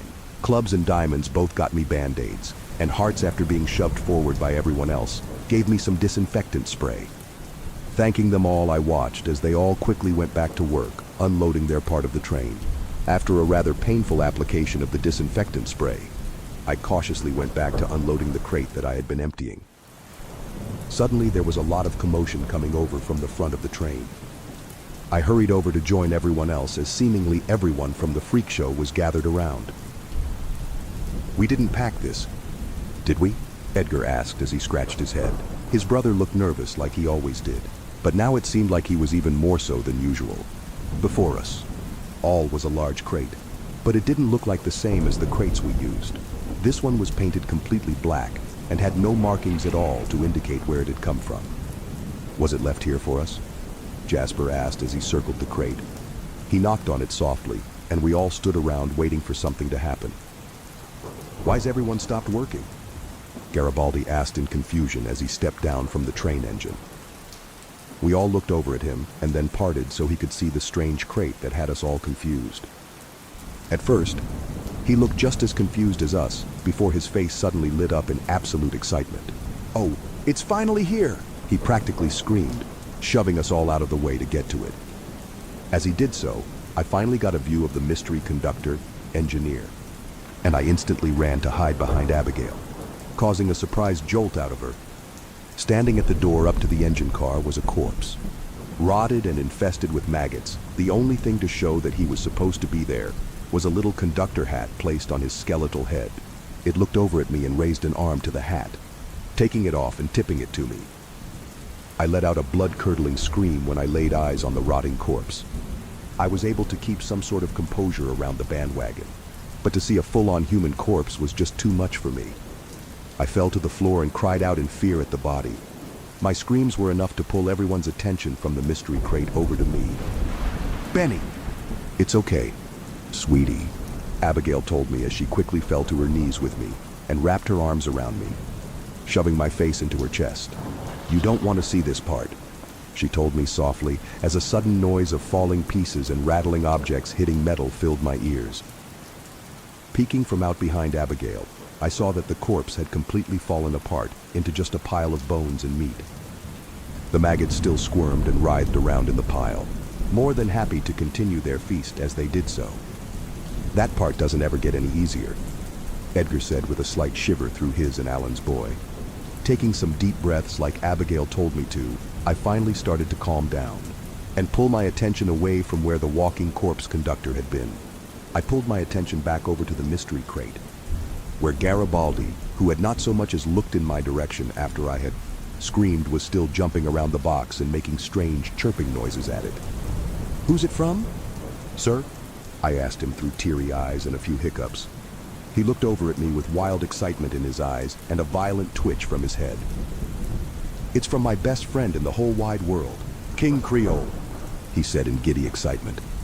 I scratched my head at that, but everyone in the freak show suddenly had looks of complete fear.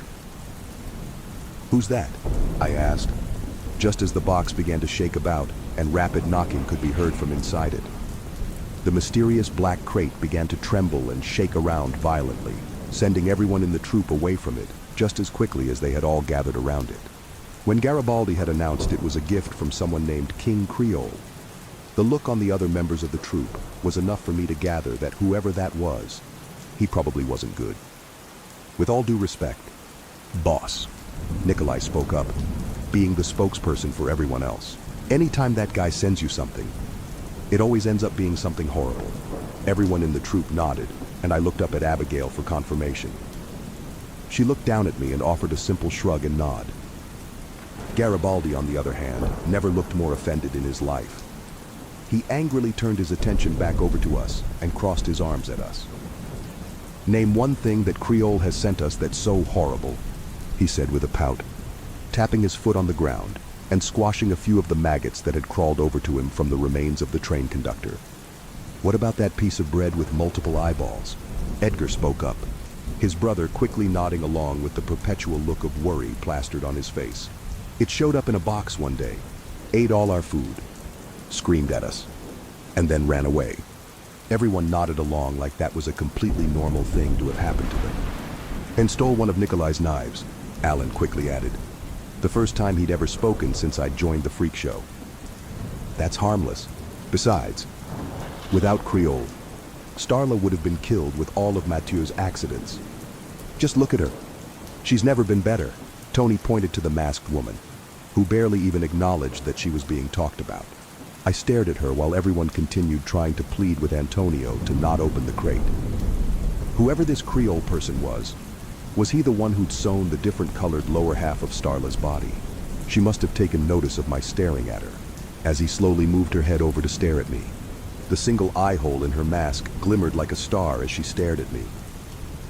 Our short staring contest was interrupted when the loud snapping of wood pulled everyone's attention back over to the crate.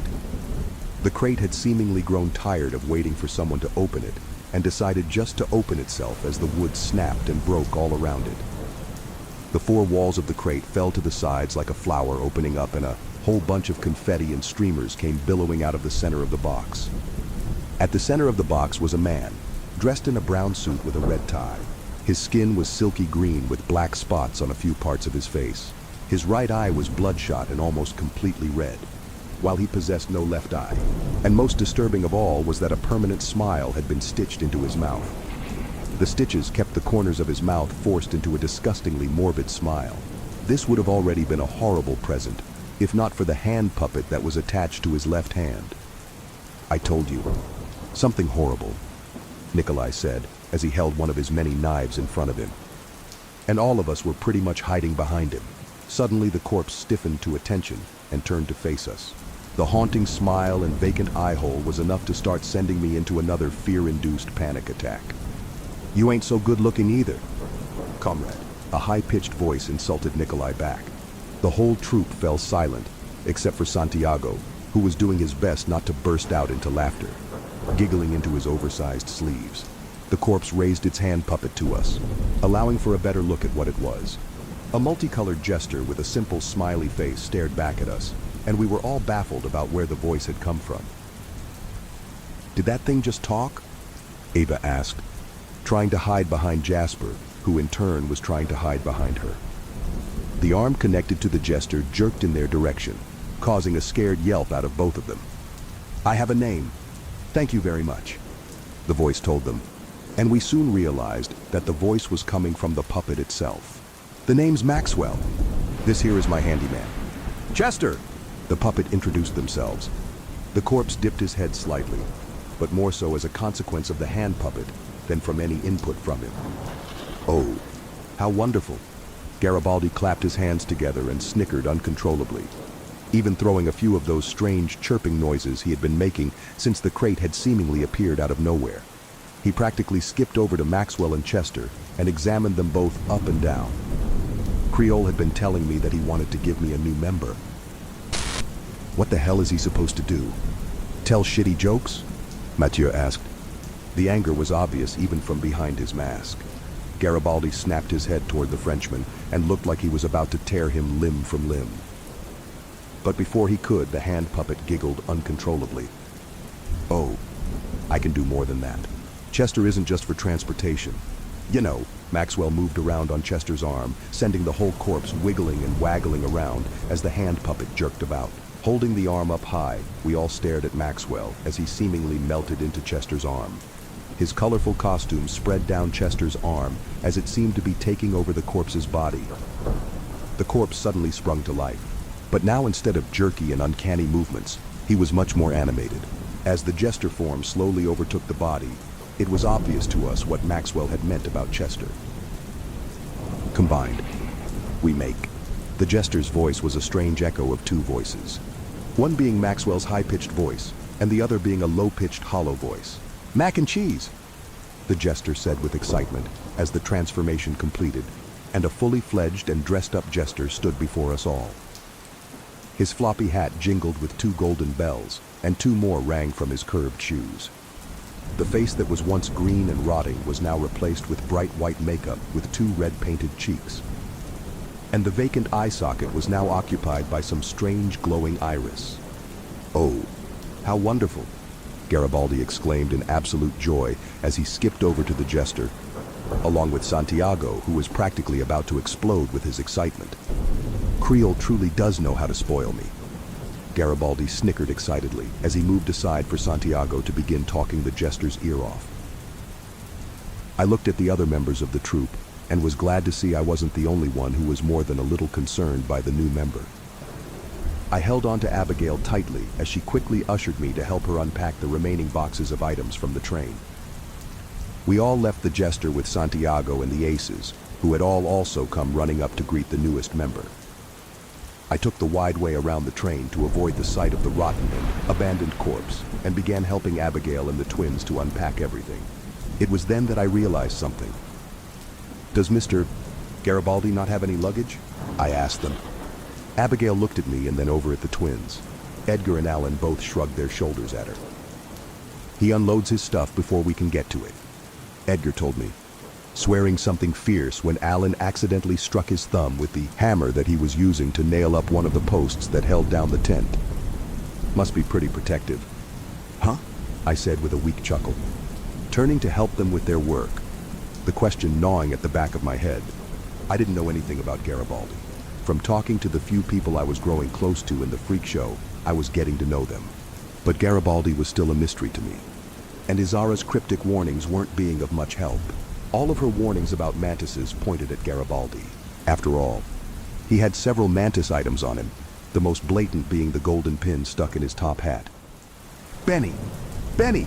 Benny! Benny!" Santiago's excited voice yanked me away from my inquisitive thoughts. "Me and the aces have an idea." Well, I had one, but they seemed to really like the idea. "So common." He yanked and tugged on me, practically dragging me away from Abigail and the twins. They seemed fine with the idea, so I didn't have much choice in the matter. The idea had turned out that we all should perform together. Since we all were more or less dressed as clowns, Santiago had gotten the idea that we should all perform with each other. The aces were more than a little excited. Diamonds and Spades were so excited, in fact, that they were jumping up and down the moment I arrived at their little grouping. Just as we started to plan out a giant act together, Mathieu came walking over with Starla in tow with him. "Just what do you think you're doing?" he asked with disdain. I quickly avoided his masked gaze before accidentally finding myself staring at Starla. She continued to stare at me, and I could feel the shimmering eye burning deep into my soul. "Oh, well, we're planning on, doing an act with the aces?" Santiago said with a forced laugh. It was the first time that I'd seen Santiago be uncomfortable with a person. Sure, he had stood up for me against Ava, but he hadn't been uncomfortable around her. I could tell just by his response to the Frenchman that he wanted to talk to him as little as physically possible. "Don't even think about it. We already have our act set up. And I won't have you two stupid clowns running it. All of you. Back with me," Mathieu ordered. All the aces looked at each other before they all began walking over to their master. Spade stopped first, however, and turned to me. He quickly gave me a quick wave goodbye before waddling after the other members of his group. I could tell Santiago was upset at his idea being overruled, so I quickly reassured him that I would still love to do something with him. That perked him right up, and he quickly began waddling off himself to go and talk with Nikolai about incorporating me and the shapeshifter into their act. The shapeshifter had remained a raven this whole time, being quite still on my shoulder and not acting up much at all. However, when we both turned to go back on the train and get the sheet of paper where I had written down all of our ideas, we both let out sounds of surprise when we realized Starla was still standing in the exact place she'd been standing the whole time. She quickly reached out and gripped my arm as tightly as she possibly could. Her nails dug into my flesh and got me to whimper in pain. She yanked me close to her, quickly looking around her and pushing her masked face up against me. "Check his office. He isn't who you think he is," she told me in a voice that could barely be qualified as a whisper. She was so quiet I hadn't been sure that she had spoken words to me at all. With that said, she simply let my arm go and walked away to seemingly rejoin Mathieu and the aces. I was left more than a little rattled by the events that had all transpired in so short a time. From seeing Bandwagon up close, to seeing a rotten corpse drive a train, to seeing a corpse be possessed by a living hand puppet, it was all a little too much for a 12-year-old, and I still had a performance to do. I got a quick peck on the ear from the shapeshifter to set me on my path. Quickly reboarding the train and making sure to avoid both Mathieu's car and Bandwagon's. I ran to my room to pick up the list of things I had written out and was on the way to rejoin Santiago when I was met with Maxwell and Chester back in their original form. "Ah, Benny, my boy," Maxwell said excitedly as he shoved his little face into mine. "Garibaldi has told me so much about you, and I must say I am impressed," the little jester hand puppet said with a few giggles in between his words. I was more than a little uncomfortable, especially with a constantly smiling corpse just a few feet away from me as the puppet jerked the arm around and caused the stiff corpse to sway back and forth. "Yeah, I need to go practice," I told him before trying to slide past him. But before I was quickly grabbed by the shoulder and found myself face to face with the full-sized jester once again. "Let go of me," I shouted, trying to bash my way out of his grip. "But you were about to step on him," the jester told me and pointed to the floor. His strange duo voice caught me off guard, but soon I followed to where he was, pointing, and was surprised to see one of the aces lying face down on the floor. I looked back at the jester and then back down at the fallen ace. Oh, are you okay?" I asked him. The little guy lifted his head and looked over at me. The big blue heart on his mask clued me into the fact that he was Hearts. Upon seeing the both of us, Hearts did what I could best describe as a silent scream before quickly standing up and running away down the hall. We both watched as the other three aces all poked their heads out from the nearby door and quickly waved to us before chasing after the fleeing Hearts. "Didn't want you stepping on the poor guy," Mac and Cheese told me before he released me with a giggle and a quick tussle of my hair. "Well, we need to go and practice. And I bet you have to do the same. I'm looking forward to seeing your great performance, Mr. Ramurier," the jester said with a wink at me as he walked away, his bells jingling with each step. I was left frozen in place as I watched him walk away. How did he know my last name? I hadn't even told Garibaldi my last name. I hadn't told anyone in the freak show my full name. Maxwell and Chester had only just arrived, and they somehow knew my name. I quickly asked the shapeshifter to turn into a dog and had him follow me back to Santiago. I felt safer knowing I had my protector close to me. As the day quickly passed and we finally got the big top all set up, we finally got a few hours to practice our acts while Garibaldi spent most of his time laughing and socializing with Maxwell and Chester. I won't deny that I felt a little jealous over the attention that the jester and corpse were getting from Garibaldi. It was like being replaced with a new toy, and it made me more upset than I thought it would. But for the time being, I occupied myself with helping Santiago and Nikolai come up with a new performance. "What about, we have him turn into a bull?" Santiago said with giddy excitement as he looked at the list of ideas I had written down on the train ride to France. "We could strap me to the horns and have him run at the wall." I couldn't help but wince at the idea. I would have rather not seen him smushed into a clown pancake. "You're not a stuntman, Santi," Nikolai sighed as he sat on a box. His metallic prosthetic was removed from his leg stump and lying in his lap while he did maintenance on it. "I mean, you sort of are, but not that kind." The Russian chuckled as he used a screwdriver to tighten the screws in his leg. I took the list from Santiago and looked at everything I had written here and tried to find a way to combine our two acts. Turning to my shapeshifter, I was about to ask him a question, but then realized he was staring intently off into the distance. Waving my hand in front of his red eyes, I got his attention and a few surprised croaks from the raven. I smiled at him and gave his head a little rubbing with my finger. I also took that opportunity to look over to see what he was staring at. He'd been staring at Starla, who along with Mathieu and the aces were on the far side of the tent, away from everyone else also practicing their act. I avoided Starla's glimmering eye hole and went back to the list, racking my brain with how to combine them. When at last it hit me, Nikolai and Santiago were both ecstatic with the idea, and we quickly went about practicing it. And by the time our performances were about to begin, we had perfectly honed our set. Santiago took me backstage to help with my makeup again, and we passed by Bandwagon as it sat in its red wagon ready to begin playing its music. "I don't like it," I told Santiago as we quickly moved past the mountain of flesh, faces, and hands. Santiago simply shrugged as he pigeon-toed along next to me. "They aren't that bad. They just play music. That's it. They may look horrifying, but they're very docile."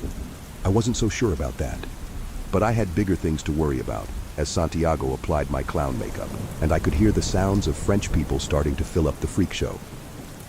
I held the necklace that Izara had given me in my hand as Santiago finished up the last few brushstrokes of my makeup. I hoped that everything would turn out all right. Garibaldi announced our performance in French, which would make sense since we were in France after all. And to my surprise, it was Mathieu and Starla up first, but as I thought it over, it did make more sense. Mathieu was French after all.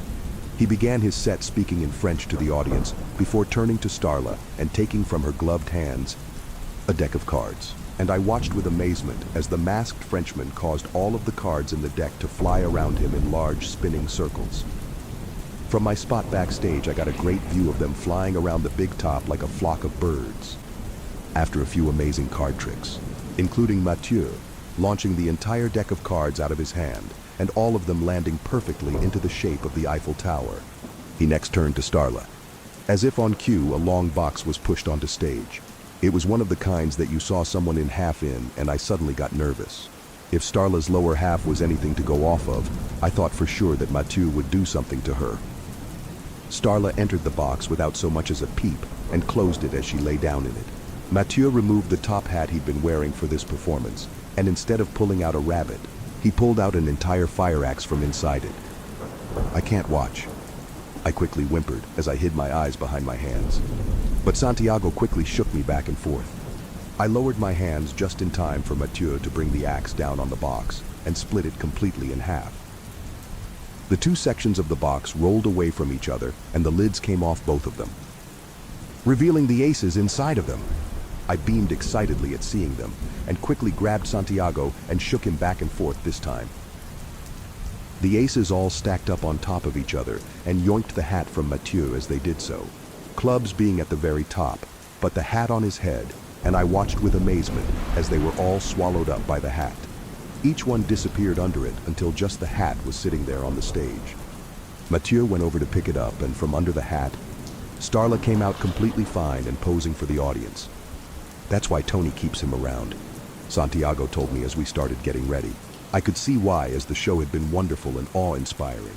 Mathieu spoke a few more words in French before he again tossed a large amount of cards into the air, and he and Starla disappeared underneath the flurry of hundreds of cards, leaving only Mathieu's hat behind, which was quickly scooped up by Eva as she went past swinging on her trapeze swing.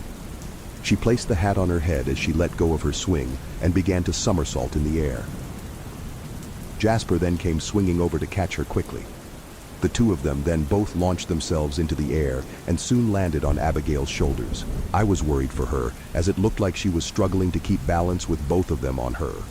But she quickly found her footing and continued walking the tightrope as Eva and Jasper began to argue as they sat on her shoulders. This ended with Eva shoving Jasper off and then leaning back and allowing herself to fall backward with him. She caught him by the foot and grabbed onto a nearby swing and swung them both around the circumference of the big top. As she was doing this, I was quickly helping to strap Santiago into his wheel before quickly hiding myself and my shapeshifter behind it. When the spotlights shone on us, I sat and waited as Nikolai began chucking the first few knives at Santiago. It was the same routine until Nikolai suddenly produced two knives at once and tossed both of them at Santiago. The two blades struck each other and set off sparks that showered the wooden wheel, and that was my cue. I stood up and tossed the shapeshifter into the air and watched with amazement as he morphed into a mystical black phoenix. The black flaming bird flapped into the air for a moment before starting to circle the tent and amazed everyone there. I stepped out from behind the wheel and called for him to return after a few passes. The shapeshifter came flapping down and turned into his usual raven form. I had meant for him to land on my arm like a falcon does, but instead, he landed on my head, but the resulting laughter from the crowd was worth it. Maxwell and Chester had been set up with their booth outside, much like the twins and Izara, so after our performance was down, we were allowed to take our rest. Everyone had loved the performance, and I was more than happy to see all the aces rushing over to me and hopping up and down in place with excitement. As I laughed at them, I looked over at Starla and remembered her cryptic warning. I'd asked Santiago where Garibaldi's office was, and I was quickly told that it was off limits to everyone. That did nothing but pique my 12-year-old curiosity. Sneaking away from everyone, I started to wander around to try and discover where Garibaldi's office may have been located. I didn't exactly have a lot to go off of, but the darkness of night and the sounds of French people enjoying themselves were enough to mask my efforts in locating the elusive location. I asked the shapeshifter to turn into a mouse before quickly placing him in my pocket so as not to have anyone notice a trail of feathers he might leave behind. I started my search over by where we all shared rooms. We all had rooms there, but Garibaldi was the one exception. He didn't have a room, which made me think that he had slept in his office, or at the very least had a bedroom inside of his office. Wandering outside the tent, I tried to think of where the office might be when my eye wandered over towards the train. I figured I might as well check there since it was the only other place I could think of where his office might be. Quickly sneaking over to the locomotive, I quickly climbed aboard and began going through all the train cars, being sure not to stay in Mathieu's train car for too long. Soon I came upon a section near the caboose. A simple-looking wooden door with a plaque that read, "Tony's office," stared back at me, with an ominous "Stay out" underneath it. Taking a quick look behind me to make sure no one had followed me or was watching me, I reached out to grab the doorknob and was amazed to watch it open when I turned and pushed on it. Inside, it was immediately obvious that this was no ordinary office. What exactly on the train was normal anyway? But the inside of the train car was exceptionally bigger than it had been on the outside. It almost looked like the lobby of a hotel, with even a loft overlooking the entire scene. Scattered around everywhere were mantis decorations, from simple statues to pictures, to even a bejeweled mantis fountain. "He really likes mantises," I said with a little apprehension as I entered and closed the door behind me. Walking around the office, it was quickly obvious to me that Garibaldi needed to clean up. Broken furniture and various scraps and pieces of paper littered the floor as I made my way over to his desk. Taking a seat in his velvet chair, I took a look at his desk and looked around at the few things he had on the desk. A framed picture quickly caught my attention, as it looked like it had Garibaldi and a woman on it. Thinking back, I had seen before that he had always worn a wedding ring, but I had never given it much thought over who that might be, or if she was even here at the freak show. Reaching out to grab the picture, I stopped in my tracks when I saw the poster hidden underneath one of the mantis statues on his desk. I moved the statue and took the poster out from underneath it. "This is me," I said to myself as I stared down at my own face on the poster. A missing person poster had been made for me. This whole time I believed that my parents hadn't cared for me in the slightest, while I'm sure that might have been true for my dad.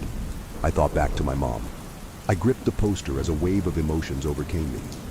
But before I could act on any of it, it was interrupted by a shriek that snapped me out of it. Scared out of my mind, I quickly dove underneath Garibaldi's desk and covered my mouth to stop any screams escaping from it. I heard the door to the office swing open and quickly slam shut as someone's panting breath came in and quickly tripped and tumbled over the mess of destroyed furniture. I started crawling away from the desk to try and get a better hiding spot when a second thing entered the office and started hissing and chirping. I couldn't understand the person screaming for their life since they were speaking terrified French, but I could tell that whoever they were scared for their life. I started crawling across the floor quickly as I made my way over to behind a nearby couch. As I did so, I caught a glimpse of the man also crawling across the floor, but he didn't notice me. He was much more focused on whatever was attacking him at the moment. Whatever that was suddenly swooped down from somewhere and landed on the couch right above me. I froze in my tracks and quickly covered my mouth again and shut my eyes, more than sure that I was about to die right there. But when I opened my eyes again, I saw that I was still alive, and the creature was no longer on top of me. I quickly started crawling away and towards the open office door. As I did so, suddenly the lights shut off, and the Frenchman let out a louder scream, which was quickly mixed in with gurgling. Taking the chance, I got on my feet and began running. I made it to the door and was confused to find that I wasn't back on the train, but at the big top tent exiting the door that was usually used to access backstage. The floodlights were still on in the big top, and the sudden bright, vibrant lights stopped me in my tracks for a moment. As I turned my head to shield my eyes from the light, I looked back into the office, and I saw the silhouette of the monster, an enormous mantis-shaped creature with bright, vibrant eyes. I let out a scream as I sprinted out of the office and fled as fast as my 12-year-old legs could carry me. I expected to be tackled and killed by the monster, but as I ran and glanced behind me, I realized I wasn't being followed. I ran as fast as I could to my room, quickly shut the door behind me, and quickly dove into my bed, pulling the covers over my head and hoping for their protection. I must have fallen asleep afterward because my next memory is waking up the next day completely exhausted and looking around for my shapeshifter friend. Looking into the pocket where I had placed him, I found that there was nothing there. Getting out of bed and quickly getting the makeup off of my face, I stepped out into the entire freak show out in the middle of the tent hall. "Benny, there you are," Abigail said through tears as she quickly wrapped her arms around me and gave me a tight squeeze. Nikolai and Santiago were also glad to see me, but they also seemed to be blocking me from seeing what everyone had gathered to see. "What's going on?" I asked them, trying to see past what the other members had all gathered over. Nikolai and Santiago looked at each other before looking over at Abigail, who was busy trying to regain some kind of composure. "Starla had an accident. The dumb bitch got split in half again. At least this time her legs are right there," Eva said. I could tell she was trying to keep up her tough, mean girl persona, but the look on her face told me how bad it was. I pushed past Nikolai and Santiago to see what had happened to Starla and was met with her cut in half and staring at me with her mask still on. She didn't have any internal organs or anything inside of her body. She looked like a doll that had been played with too roughly. I swallowed some bile that was starting to build up in my throat and started backing away. Everything was suddenly starting to make sense to me. Izara's warning started to filter back into my mind. The mantis awaits in the giant flower that you live in. The giant flower I lived in. The bright multicolored big top tent. Or even the brightly painted trains. And the mantis. "Benny, can I speak to you for a moment?" Garibaldi asked me as I felt his hand rest on my shoulder and give it a hard squeeze. Before I could even answer Garibaldi, I was being pulled away from the rest of the troop as they stayed behind to assess what was left of Starla. I was so petrified with fear that I didn't even try to escape from the grip he had on my shoulder as he pulled me along down the hallway and into one of the vacant rooms. He let go of my shoulder, and I quickly backed away from him as he looked down at me. "Do you have something to tell me, Benny?" the ringmaster asked me as he crossed his arms and stared down at me like a disapproving father. I tried to avoid his gaze, but the overwhelming fear and anxiety forced my eyes back up to meet his. To my surprise, though, I didn't immediately see anger on his face. It was disappointment, but for sure it wasn't outright anger and malice. "I went into your office," I told him barely above a whisper. I kept my gaze locked on his, waiting for immediate retaliation from him. But it didn't happen right away. He sighed in disbelief instead and rubbed his temples with his fingers. "Benny," he said as he lowered his hand to his side, "you know you aren't allowed in there." He looked down at me and I detected an immediate shift in him. "So why the fuck did you go in there?" I was suddenly transported back to my old home, with my father looming over me with murderous intent. I just wanted to know about you," I lied to him. It wasn't a complete lie, but it was the only thing I could think to tell him that might lessen any blow he might give me. But it was clear that my petty excuse wasn't going to cut it, as his anger was complete and total. "The sign is there for a fucking reason, you brat." With this outburst of anger, I watched in horror as the scar across Garibaldi's face split open. Instead of blood pouring out of the now gaping hole in his head, I watched as a row of sharp teeth made their presence known as they emerged from inside the scar. I let out a horrified scream as I watched the scar start to split further open. When I did this, it must have snapped Garibaldi out of his rage-induced stupor as the scar quickly closed and the teeth receded into the scar. "Benny, I'm so sorry." He suddenly told me back to his normal self all of a sudden. I quickly backed up away from him as I felt a well of tears starting to fall down my cheek as he tried approaching me. "Stay away from me," I yelled at him feebly. That seemed to hurt his feelings somewhat as I saw his shoulders droop slightly. He fidgeted with his hands, and I watched his fingers instinctively go to his wedding ring and begin to fiddle with it. "There has to be a way for me to make it up to you. I didn't mean to lose my temper on you," he pleaded with me, spinning the ring around on his finger. It seemed like he was beating himself up pretty hard over causing me to cry in fear. I thought back to when I had been inside his office and of the framed picture on Garibaldi's desk. "Do you have a wife, sir?" I asked him through a sniffling nose. His fidgeting stopped immediately, and he looked over at me with a speed that I thought for sure would snap his neck. He looked down at his hands and quickly let them drop to his side. "I did," he told me, letting those two words hang in the air for a while. "If I tell you about her, will you forgive me for scaring you?" he asked me, rubbing his white and black hair. I hesitantly nodded back at him. It wouldn't really, but I wanted to know more about him. And if keeping him off the topic of me going into his office also came from this, even better. He let out a long, exasperated sigh, which turned into the strange chirping he did sometimes. Her name was Lucille. She was my everything. She saw the good in everything, and she saw what little good there was in me, and made me see that there was some good in me. I met her after I was on the run from the law, and she took me in and cared for me. He sounded like a completely different person talking about her. His normally laid-back and uncaring attitude was replaced with one of soft remembrance, almost like the wild creature had been tamed. It was the happiest I'd ever been in so long, and she completed me. She was the greatest thing that ever happened to me. And then I lost her. He sighed shakily, lifting his hand to his eyes and letting another shaky sigh fall out of his mouth. "What happened to her?" I asked him. A rather insensitive question to ask, I'll admit, but one which I desperately wanted answered. He looked over at me and looked like he was reliving some horrible nightmare all over again. "A terrible accident."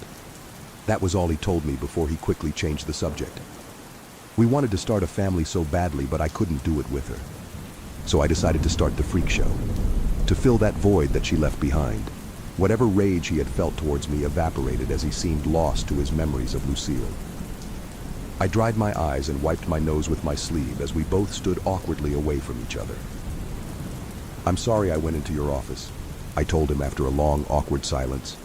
My words snapped him out of his stupor, and he looked over at me and mumbled something inaudible at me before turning and leaving me alone in the spare room.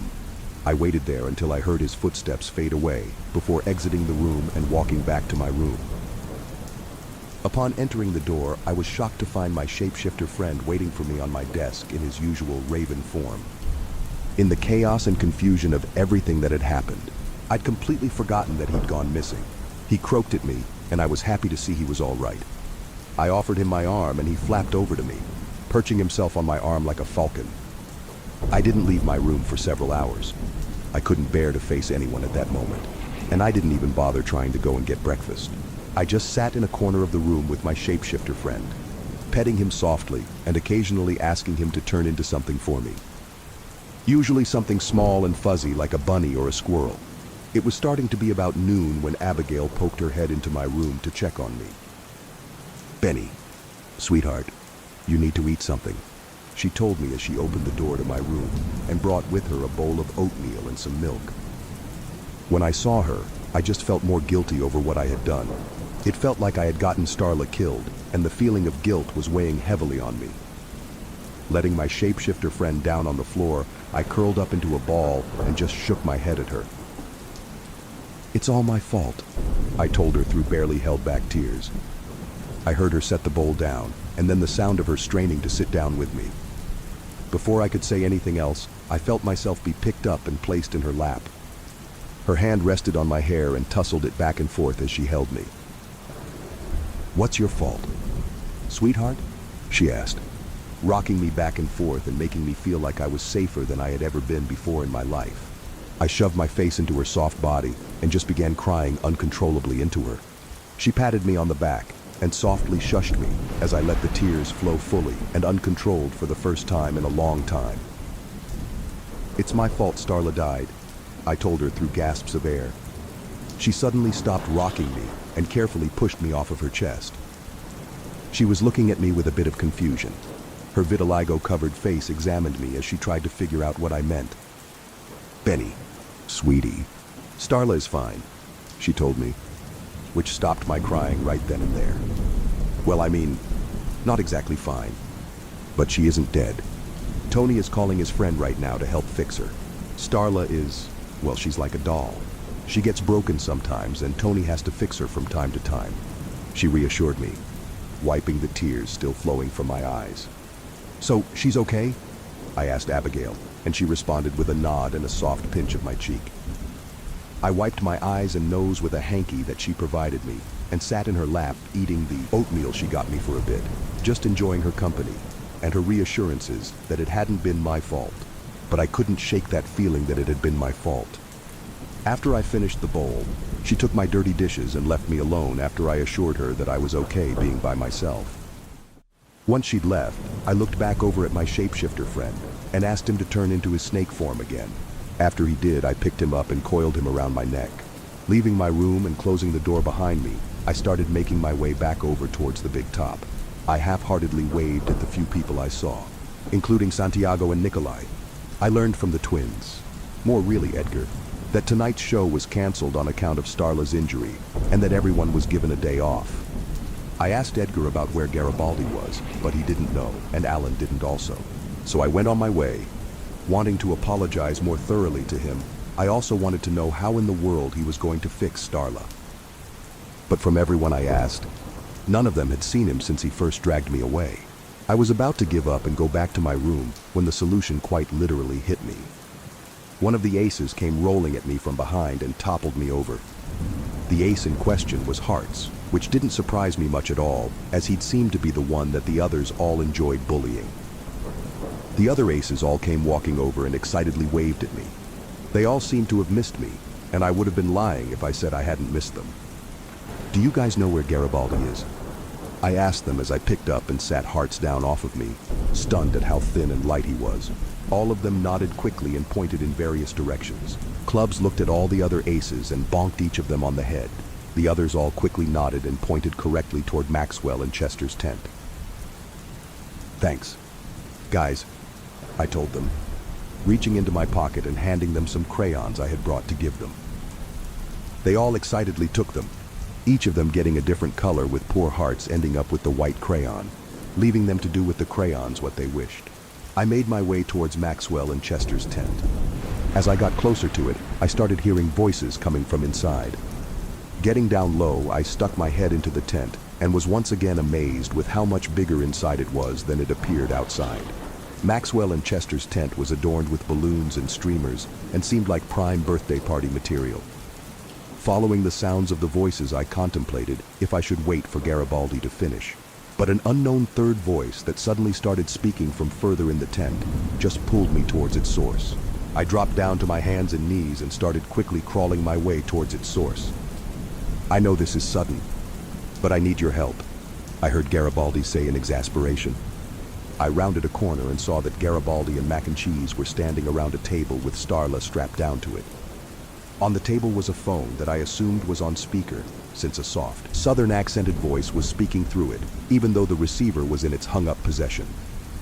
I can't exactly be there anytime soon. Antonio, the voice over the phone told Garibaldi, which was annoying him, but he wasn't explicitly angry with it. I can't exactly leave the shop alone and waltz my way into your lovely show. What if a customer comes in? You should just hire a new store clerk at this point. As long as you've had your fun with the last one. Garibaldi snickered, joined by chuckling on the other end, and even a laugh from Mac and Cheese. True. Perhaps I should look into getting a new clerk. Poor Jose didn't last very long before he lost his mind. I'm rather bored with him. The southern voice sighed from the other end of the phone. Whoever it was on the other end, it was clear to me that he and Garibaldi were friends with how laid back and calm he looked while talking over the phone. Please. Creole, I need her fixed before tomorrow's show. I already had to cancel today's one, and I for sure will not do that again. I have my reputation to think of, he said dramatically, but I could tell he was acting it up ever so slightly. The exaggeration got a good chuckle out of the voice that I assumed was Creole, the mystery man who had sent Mac and Cheese to us. Well, I can walk you through a spell that could help you. You'd need Maxwell and Chester for it. The jester stood dutifully at attention when his two separate halves were mentioned. His bells jingled as he did so, cluing Creole to the fact that he was there.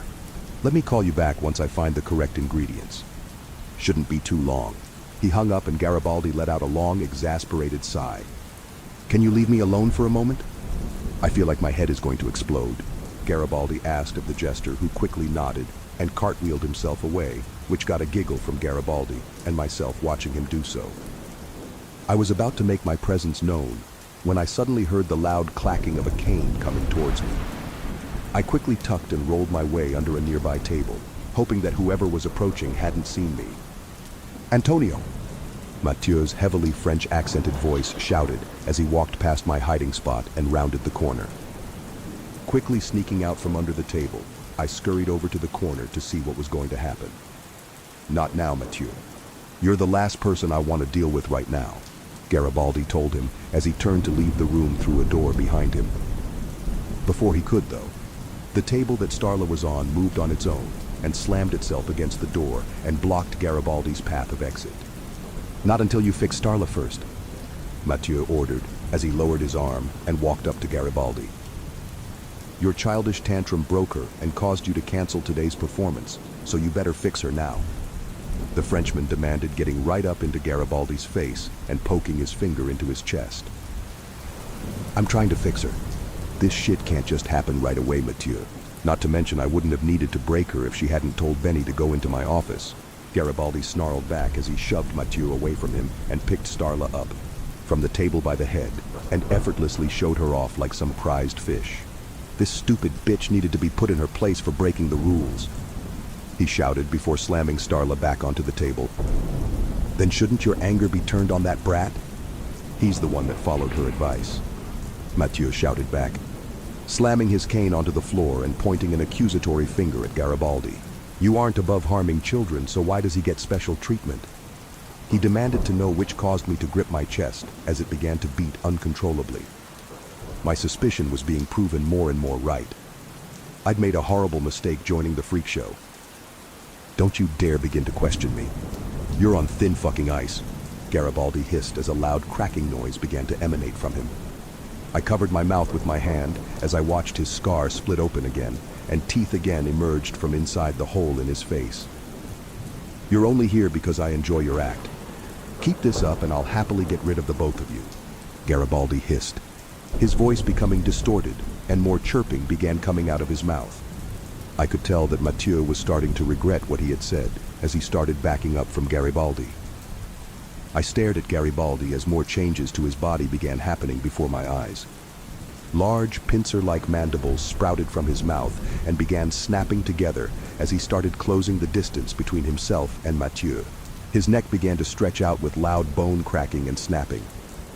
I clutched my chest tightly as it felt like my heart would explode at any second. My suspicion was quickly becoming true before my very eyes. Garibaldi was the giant mantis that I'd seen eating that person inside his office. To prove this point further, large, colorful wings sprouted out from his back, along with 2 insect legs from his abdomen. And to finish it off, even a pair of antennae sprouted from his head and began twitching around. Mathieu was in as much horror as I was. His whole body was shaking, and even through his mask, I could detect just how scared he was. But what he did next surprised me more than anything. Instead of running away, he raised his cane and brought it down on Garibaldi's head. With a loud crack, I thought for sure he'd split Garibaldi's head wide open like a watermelon. But that crack was Mathieu's cane splitting in half. Before Mathieu could fully react to what had happened, Garibaldi had sliced his face with his now long and clawed fingers, knocking Mathieu's mask off into pieces and sending him to the ground. My eyes widened when I got to see what Mathieu looked like underneath his blue and white mask. While the right side of his face was completely normal, his left side was petrified stone and gnarled into a horrible snarl that reminded me of a gargoyle. "You're going to wish you never did that," Garibaldi's distorted and horrific voice screamed at Mathieu as he raised his arms, to bring down another swipe to the Frenchman that would have probably torn him to shreds, if not for the phone that started ringing on the table. Garibaldi wiggled his antennas and stared back at the table before letting out a low screech and racing towards it. "What?" he screamed at the phone. "Is this a bad time?" The same soothing southern voice from earlier asked him. I was confused as to how he'd answered the phone, but upon closer inspection, I saw that Starla had pushed the speaker button from her position on the table. She really was okay despite being torn in half. The voice seemingly brought Garibaldi back to reality, as his horrible transformation was seemingly undone faster than it had taken him to begin it. He was quickly back to normal, and even seemed in better spirits than before, as he seemed excited to talk to the person on the other end. No, of course not Creole. I was just disciplining one of my members, he said, as he looked back at Mathieu, who quickly gathered his broken mask and cane and made his exit as quickly as he could. See, I don't have that problem. Puppets are much easier to deal with. Creole chuckled from the other end and Garibaldi joined him. It was at this point that I threw out the idea of apologizing to Garibaldi and ran as fast as I could away from the tent. Once I reached outside, I fell to my knees and threw up what little oatmeal I had eaten from my breakfast. I struggled to control my breathing, and in a blind panic, I stood up and started running towards where I had seen Santiago and Nikolai. I found the two of them talking outside the big top, and before either could greet me, I ran into Santiago full force and began trying to tell him everything that I had seen. But it was lost in a confusing mess of my crying, hyperventilating, and sniffles. Nikolai left to go get Abigail while Santiago did his best to calm me down on his own, wrapping his arms around me and giving me a soft squeeze as he let me cry into him. When Abigail arrived and also helped me try and calm down, I began to tell them everything I had seen and been through. The giant mantis, Garibaldi's transformation, Starla, Izara's prophecy, and Mathieu's face. And to my surprise, none of them seemed shocked by it at all. They all instead looked saddened, and Abigail took the lead by putting her hand on my shoulder and sighing. "We're sorry you found out so soon," she told me, which sent shockwaves through my whole body. "You all knew?" I asked them, feeling a sense of betrayal that they'd so readily accepted me without ever once telling me that the ringmaster of our freak show was in fact a human-eating mantis monster. Needless to say, I felt at the time like they'd allowed this to happen to me. "You have to understand, Benny, we didn't want anything to happen to you, so we thought that keeping you in the dark about him might have been better for you." She sighed as she looked over at Nikolai and Santiago to back her up. Both of them nodded in agreement. "Did you talk to Tony about anything else?" she asked, trying to see if there was anything else that bothered me. "Well, we talked about his wife and her accident. I told them, which caused Abigail to let go of my shoulder and stare at me like I'd said the most offensive thing I could have ever said to her. I was confused by this, and Nikolai sighed as he rubbed his hair with his heavily scarred arm. "It wasn't an accident.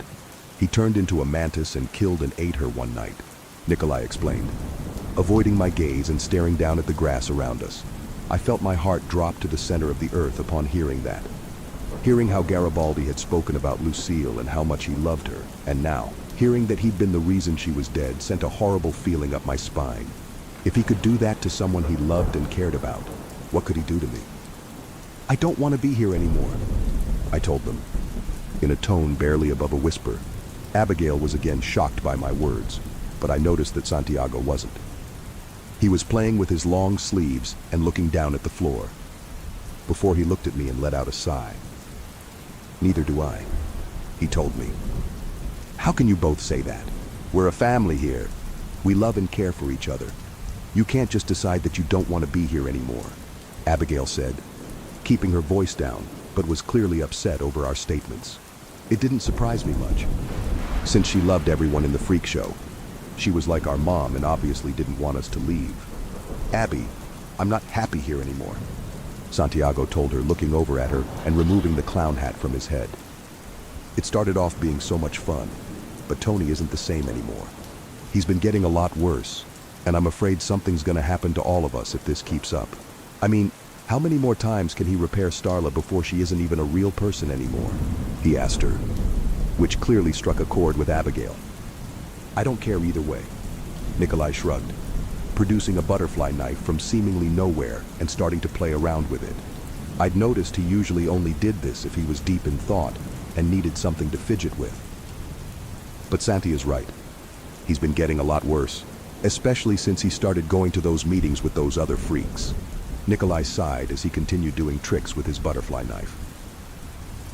"I'm not having this conversation," Abigail said, turning her back on us and walking away quickly.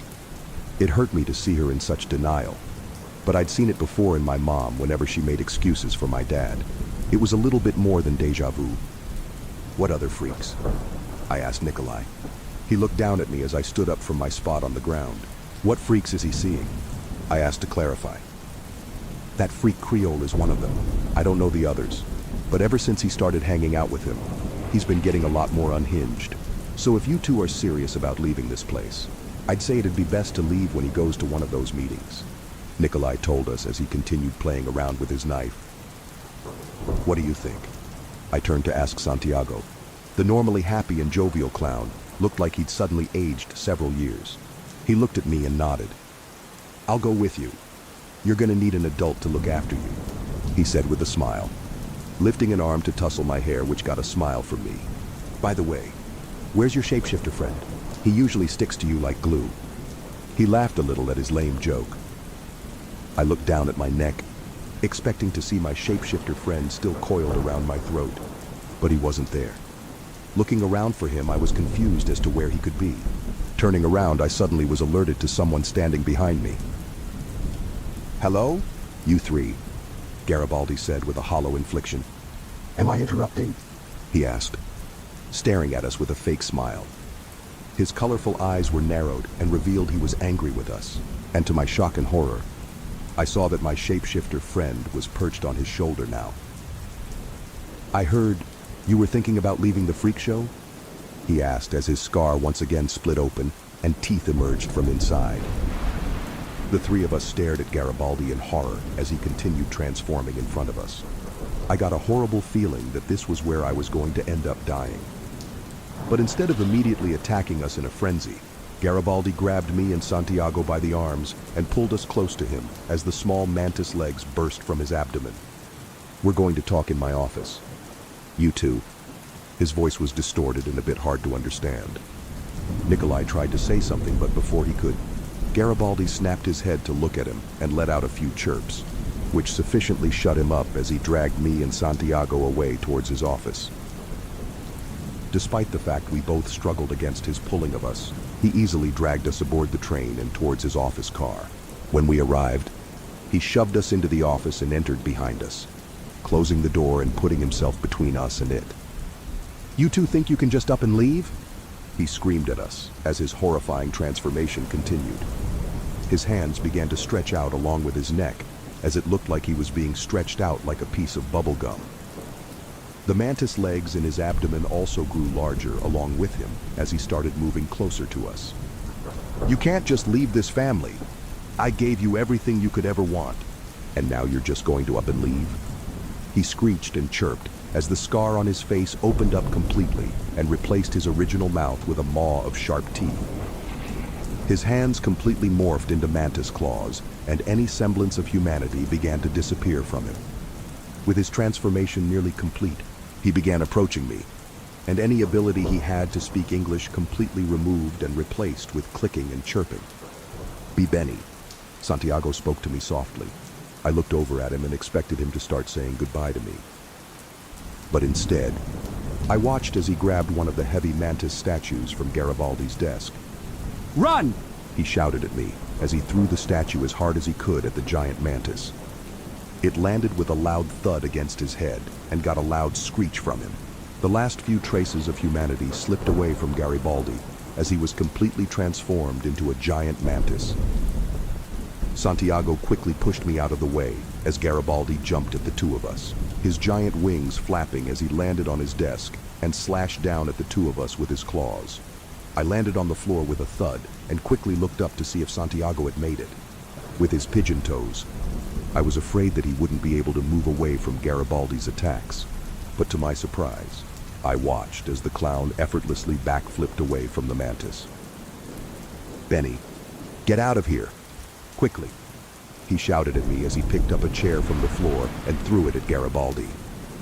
That was the last straw for him, as he quickly turned his attention towards Santiago and jumped at him, slashing downward at the clown as he effortlessly began backflipping away from the bug's attacks. Acting quickly, I ran to the door and tried to turn the knob, only to find it locked from the other side somehow. I was trapped in there. It's locked, I shouted at him, turning just in time to dodge a flying couch that crashed into the wall next to me. Santiago stared over at me with worry before again dodging a swing from Garibaldi, who was getting frustrated at the clown for his effortless dodging. Santiago quickly grabbed a broken chair leg from the floor and held it in his hand, pulling down his long sleeves to be able to get a better grip on it. When Garibaldi lunged at him, The clown swung the chair leg as hard as he could at the mantis. A sickening thwack echoed across the room as Garibaldi's mantis head split open and blood began pouring from his wound. He staggered around before falling to the floor with a loud thud. Santiago quickly followed this up with several more bashes to the head. After he had given Garibaldi a few more hard whacks, he dropped the chair leg and panted softly. Quickly he started to waddle over to me and began to check on me like I had just been in some horrible accident. With all he had just done, he probably should have been the one being checked up on. "Are you okay?" he finally asked me after manually inspecting me. I nodded at him and quickly pointed at the door. "Santi! Benny! Are you two okay?" Nikolai asked from the other side of the door as he banged on it. The two of us quickly looked over at the door and quickly sat up to go and meet the Russian. Santiago grabbed the doorknob, twisted it, and confirmed what I had told him about the door being locked. "Nicky! The door's locked on our side. Can you get it?" Before Santiago could finish, Garibaldi's claw pierced through his stomach. I turned slowly to look at him. He looked down at the claw in horror, and Garibaldi lifted him off the floor and up toward his mouth. I let out a loud, pained scream at seeing the best friend I'd made at the freak show hurt, and most likely fatally so. The door broke off its hinges as Nikolai burst in after using his metal leg to bust it down. And he too stared in horror as his friend was impaled by the mantis. Before Garibaldi could do anything else to Santiago, though he suddenly staggered on his four legs, the damage that Santiago had given him had not been for nothing. He let Santiago fall from his claw and staggered back from us as he grabbed his bleeding head with his claws. Santiago landed on the floor with a loud crack and a pained wheeze, like his ribs had been broken along with the gaping hole in his gut. Nikolai quickly ran to him and dropped to his knees, clutching him in his arms, and tried to stop the bleeding with his hands. Santiago turned to me, and I watched him reach an arm out towards me. "Run!" he croaked out as his arm dropped to the floor, and he let out a pained, croak-filled breath. Nikolai stared down at him and began clutching his limp body in his arms. He gave Santiago one last hug before he set his limp body down on the floor. He pulled out a long Bowie knife from his back pocket and stood up.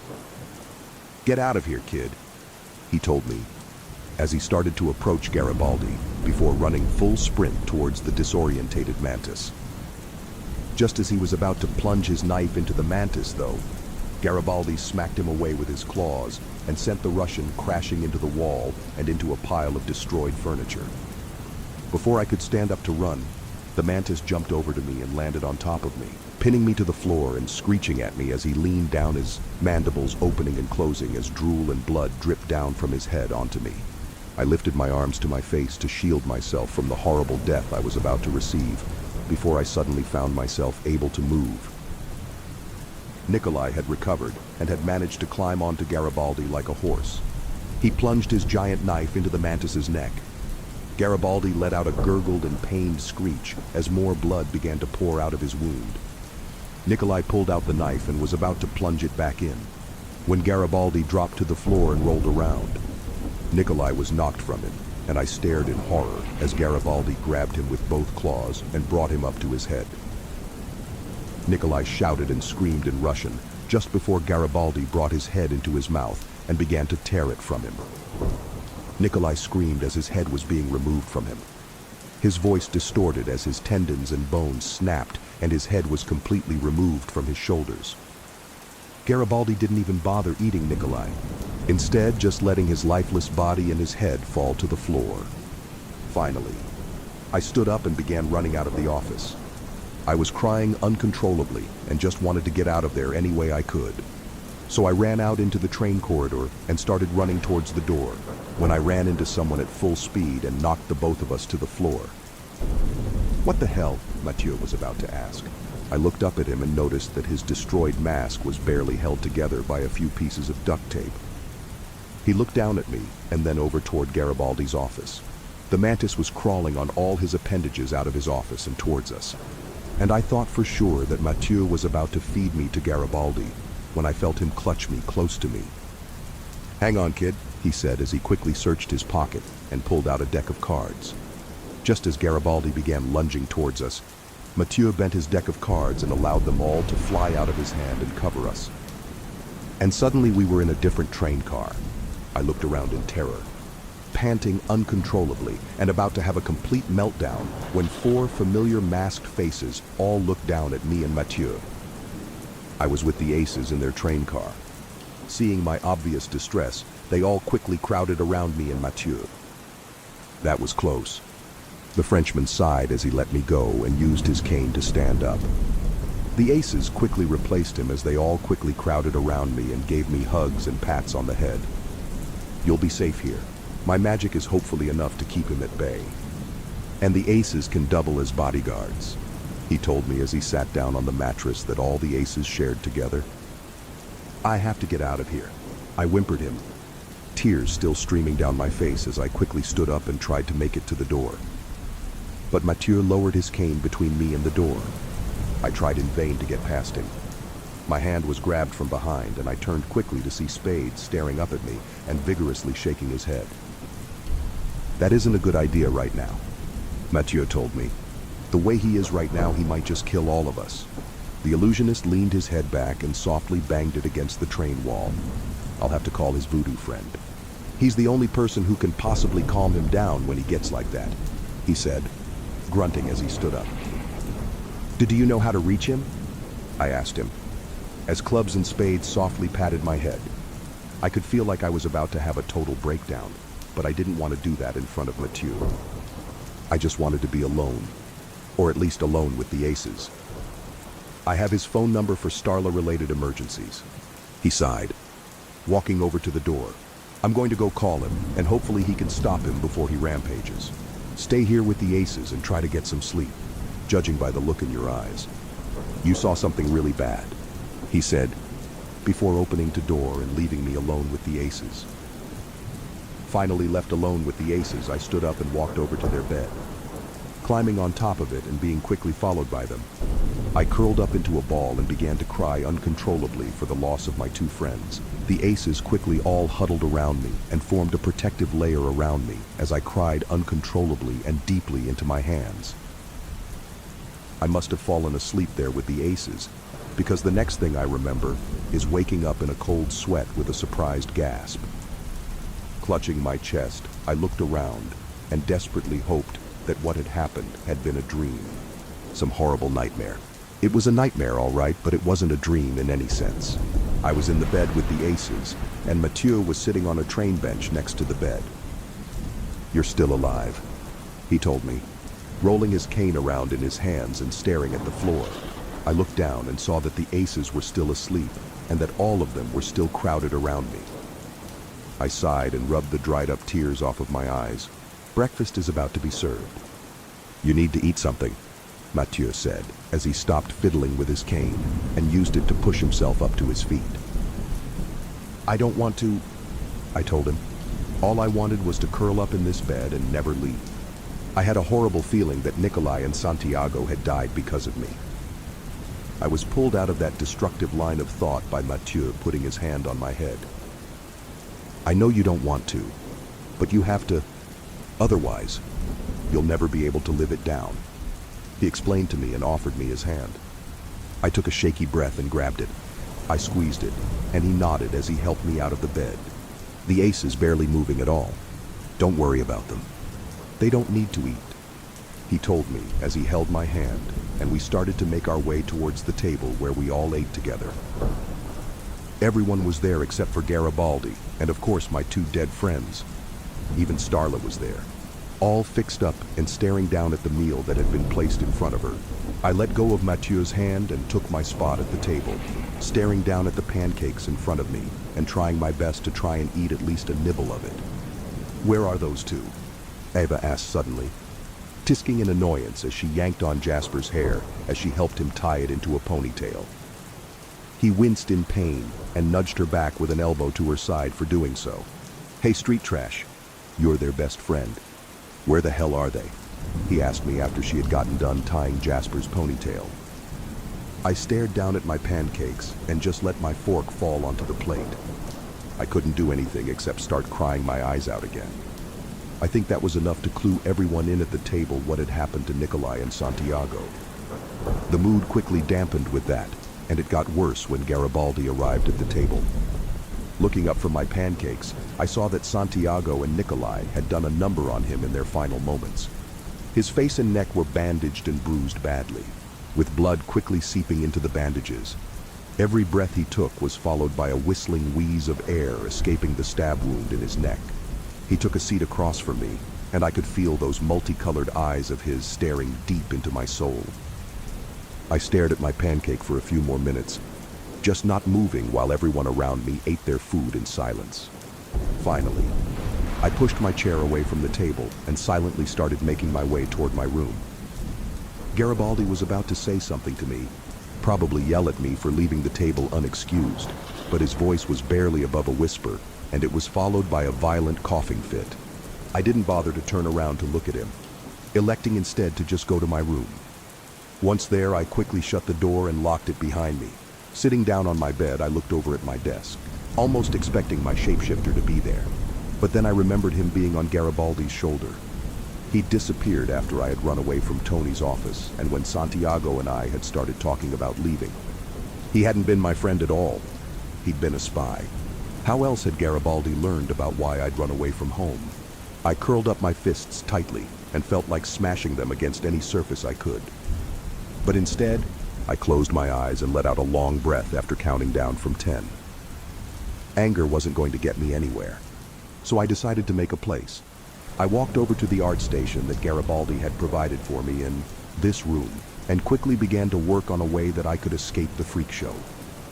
Grabbing construction paper and crayons, I began drawing out the layout for the freak show.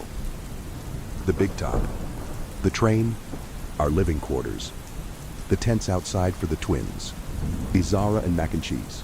I also drew out myself along with a monster Garibaldi and the traitor shapeshifter. Thinking it over, I started trying to work out ways to escape. Being that we were still in France, it'd be a gamble if I could even survive in a foreign country without knowing the language or having money, but anything was better than being a prisoner here. I thought about just avoiding Garibaldi until we had to board the train. Then either book it before we boarded or jump off the train once we got going. Both had massive flaws, of course. One was that it was unlikely that Garibaldi would allow me to go that long without coming into contact with him. And the fact I still had no idea how the train worked. I mean, it didn't require tracks to move on, and somehow we'd gone from the US to France in a train. Those ideas were scrapped as I tried to think of a few more scenarios. A quick thought was put towards maybe enlisting members of the freak show to aid in my escape. But after losing Santiago and Nikolai, I refused to put anybody else's life in danger. None of my ideas seemed to be working out. And just as my frustration grew, I heard a soft knock at my door. "Benny." "Dear?" Abigail's soft and sad voice came from the hallway. She was the last person I wanted to talk to at this moment, except maybe Garibaldi, of course. Despite not wanting to see her, I stood up and walked over to the door and unlocked it, before walking back over to my desk and starting to think of another way to escape. Abigail walked into my room, and I heard her set down a plate of what I assumed was food she wanted me to eat. But I had no intention of eating anything, and I just continued scribbling off ideas that could possibly get me to safety and away from the freak show. "Sweetheart, please don't leave," she begged of me, walking over to me but remaining a respectful distance from me. "I can't bear to see you leave too. Santi and Nikki are gone, and I can't bear the thought of losing you two," she said through tears of her own. I clutched the crayon I was using in my fists and winced when it snapped in half. This simple act of inflicting accidental pain on my crayon caused me to start crying as well. But I did my best to keep it silent. Every person in this circus is like a child to me, Benny, and I can't bear to lose another person, especially you. Please don't leave us, she begged, and reached out to touch me. I quickly grabbed all the materials I'd been using and quickly walked past her with my head kept down, walking as quickly as I could and out of my room despite Abigail's pleas to remain. I had to leave her there because if I didn't, I knew that I'd most likely agree to stay. I elected to try and plan in Santiago's room. The fact he wouldn't be there to greet me would hopefully be enough to get me to focus on my escape attempt. Before I reached his room, however, I ran into Izara. She stared down at me with her single eye, and I was about to wordlessly walk past her, when she lowered her hand down to me and revealed she was holding another emerald necklace. I reached to my neck to check on the previous one that I was wearing and discovered that the jewel had been broken. "A new charm you require," she said to me. I nodded and took it from her. I looked up at her and saw that she had the same pained expression I imagined that I had as well. "The mantis revealed itself to you, and now you wish to escape its claws." She got down on her knees and reached her hands out to hold my face in them. She wiped my tears away from my eyes with her thumbs. "Can you help me?" I asked her, clutching the good luck charm she'd given me into my chest. She looked into my eyes and nodded. She quickly looked around to make sure no one was around before bringing me in close to whisper into my ear. "A moonless night it shall be. The mantis does not sleep much. His spy will surely be on the hunt. But by sneaking through the giant flower's petals, you may have a chance," she told me before letting go of my face and standing up to her feet. Tussling my hair, she quickly left down the hallway and left me to think over what she'd just told me. It would be a new moon tonight. Garibaldi doesn't sleep much, and the shapeshifter would be spying on me. But if I was able to sneak out from the big top, I'd stand a chance. Armed with this knowledge, I nodded and quickly started making my way towards Santiago's room, fully prepared to work on a plan that would save me from falling into the mantis's claws again. Finally arriving in Santiago's room, I was surprised it wasn't filled with clown items like balloons or streamers. It was pretty plain and only really had personal photos to decorate with. But he had plenty of photos, as they covered an entire section of his wall. It was him with every member of the circus, from Nikolai and Abby to even members I'd never seen before. Members I assumed had met the same fate that he and Nikowali had faced. Gripping the materials I'd brought close to my chest, I quickly laid them across the floor and began setting up the plan I had hatched. Taking Izara's advice into my plan, I had to find a way to both ensure that Garibaldi fell asleep and that I could get past the shapeshifter. Setting out my map and props, I tried to think of a few ways that could ensure that I could escape. The idea of fighting Antonio one-on-one wasn't viable after I had seen what he had done to Santiago and Nikolai, so I had to think of a plan that played to my strengths. The most important thing was to make sure the Garibaldi fell asleep. The fact that tonight would be a new moon probably ensured that he would be on high alert. As I pondered on some ideas, I was interrupted by knocking. I held my breath as several more knocks quickly followed the first one. I was worried by what lay behind the door, but the French accent on the other side quickly dispelled some of the fear I had growing inside of me. "You'd better open the door before they bash it down," Mathieu said. I quickly shot up to my feet and opened the door, and was quickly tackled to the ground by the aces. They all hugged me and clung to me. They had been worried for me after I had left breakfast in such a bad mood. "Seems like you've been busy." The Frenchman walked past me and the aces, and over to the crude map I'd laid out on the floor. I finally got the aces off of me and quickly closed the door so we wouldn't have any unwanted eyes on us. "I'm planning on leaving tonight. It's a new moon, and it's going to be my best chance," I told him as the aces followed me over to the map. All of them looked down at it inquisitively and moved the little monster Garibaldi model I had made around the map. I smiled a little at them and was glad that they could calm me down as much as they did. "That's probably for the best," Mathieu said as he sat down on Santiago's bed and tapped his cane on the floor. "I take it by the look on your face. You're snagged on something?" he asked me, his voice muffled behind his barely held-together mask. I nodded and sighed as I knelt and took the Garibaldi model out of Club's hands. "I can't figure out how to make sure he falls asleep tonight. Izara told me that he barely sleeps, and I figured tonight he isn't going to sleep at all," I explained to Mathieu. He nodded and tapped his fingers on his cane in thought. "I've got something that could help." He sighed and stood up from the bed with a pained grunt. He reached a gloved hand into his pocket and pulled out a prescription bottle. He tossed them over to me, and I caught them in surprise. My sleeping pills. I'm in pain constantly because of my condition, so those help me sleep at night. Find a way to get him to take those, and they should knock him out cold. I nodded and looked down at the bottle filled with pills. I could somehow get Garibaldi to eat them. The best way was to somehow get it into his food. Of course, that was going to be difficult, but I at least had a way to ensure he fell asleep tonight. Thank you, I told Mathieu, to which he brushed it off and started heading towards the door to leave. As he reached the knob, he stopped and turned back to look at me. It's best for you if you run as far away as possible from here and don't look back. If you dwell on it, it'll be as if you never escaped. With those words of advice, he opened the door and left me alone with the aces. I looked down at them all because they were all staring up at me. I figured that they'd guess that I was running away, and they were divided on how they should be feeling. I'm sorry, you guys. I have to leave, I told them, and all of them looked down at the floor in obvious sadness. All except Spades. He approached me and pulled down his long sleeve. I stared at the skeletal hand that stared back at me. It was bleached white and looked almost like a fake skeleton that they use in classrooms. But despite that, I didn't take too much notice of that. Instead, I looked at the bag of marbles sitting in the skeletal hand. For me? I asked Spades hesitantly. He nodded and extended his skeletal arm out further for me to take them. I reached out and took the bag. Opening them up, I took a peek inside and saw that each marble had an ace symbol on them. I smiled and could feel tears welling up in my eyes as I closed the bag and reached out for a hug from them. They all quickly pounced on me and shoved themselves into me. I gave them all a tight hug and finally realized why all of them had felt so lightweight and thin. They were literal skeletons underneath their costumes, but that didn't matter to me anymore. They waved goodbye to me, and as one final trick, they all held hands and formed a wheel to roll out of Santiago's room. I couldn't help but giggle at them and wave goodbye. Now, with the means to ensure that Garibaldi would fall asleep, I had to tackle the problem of the shapeshifter.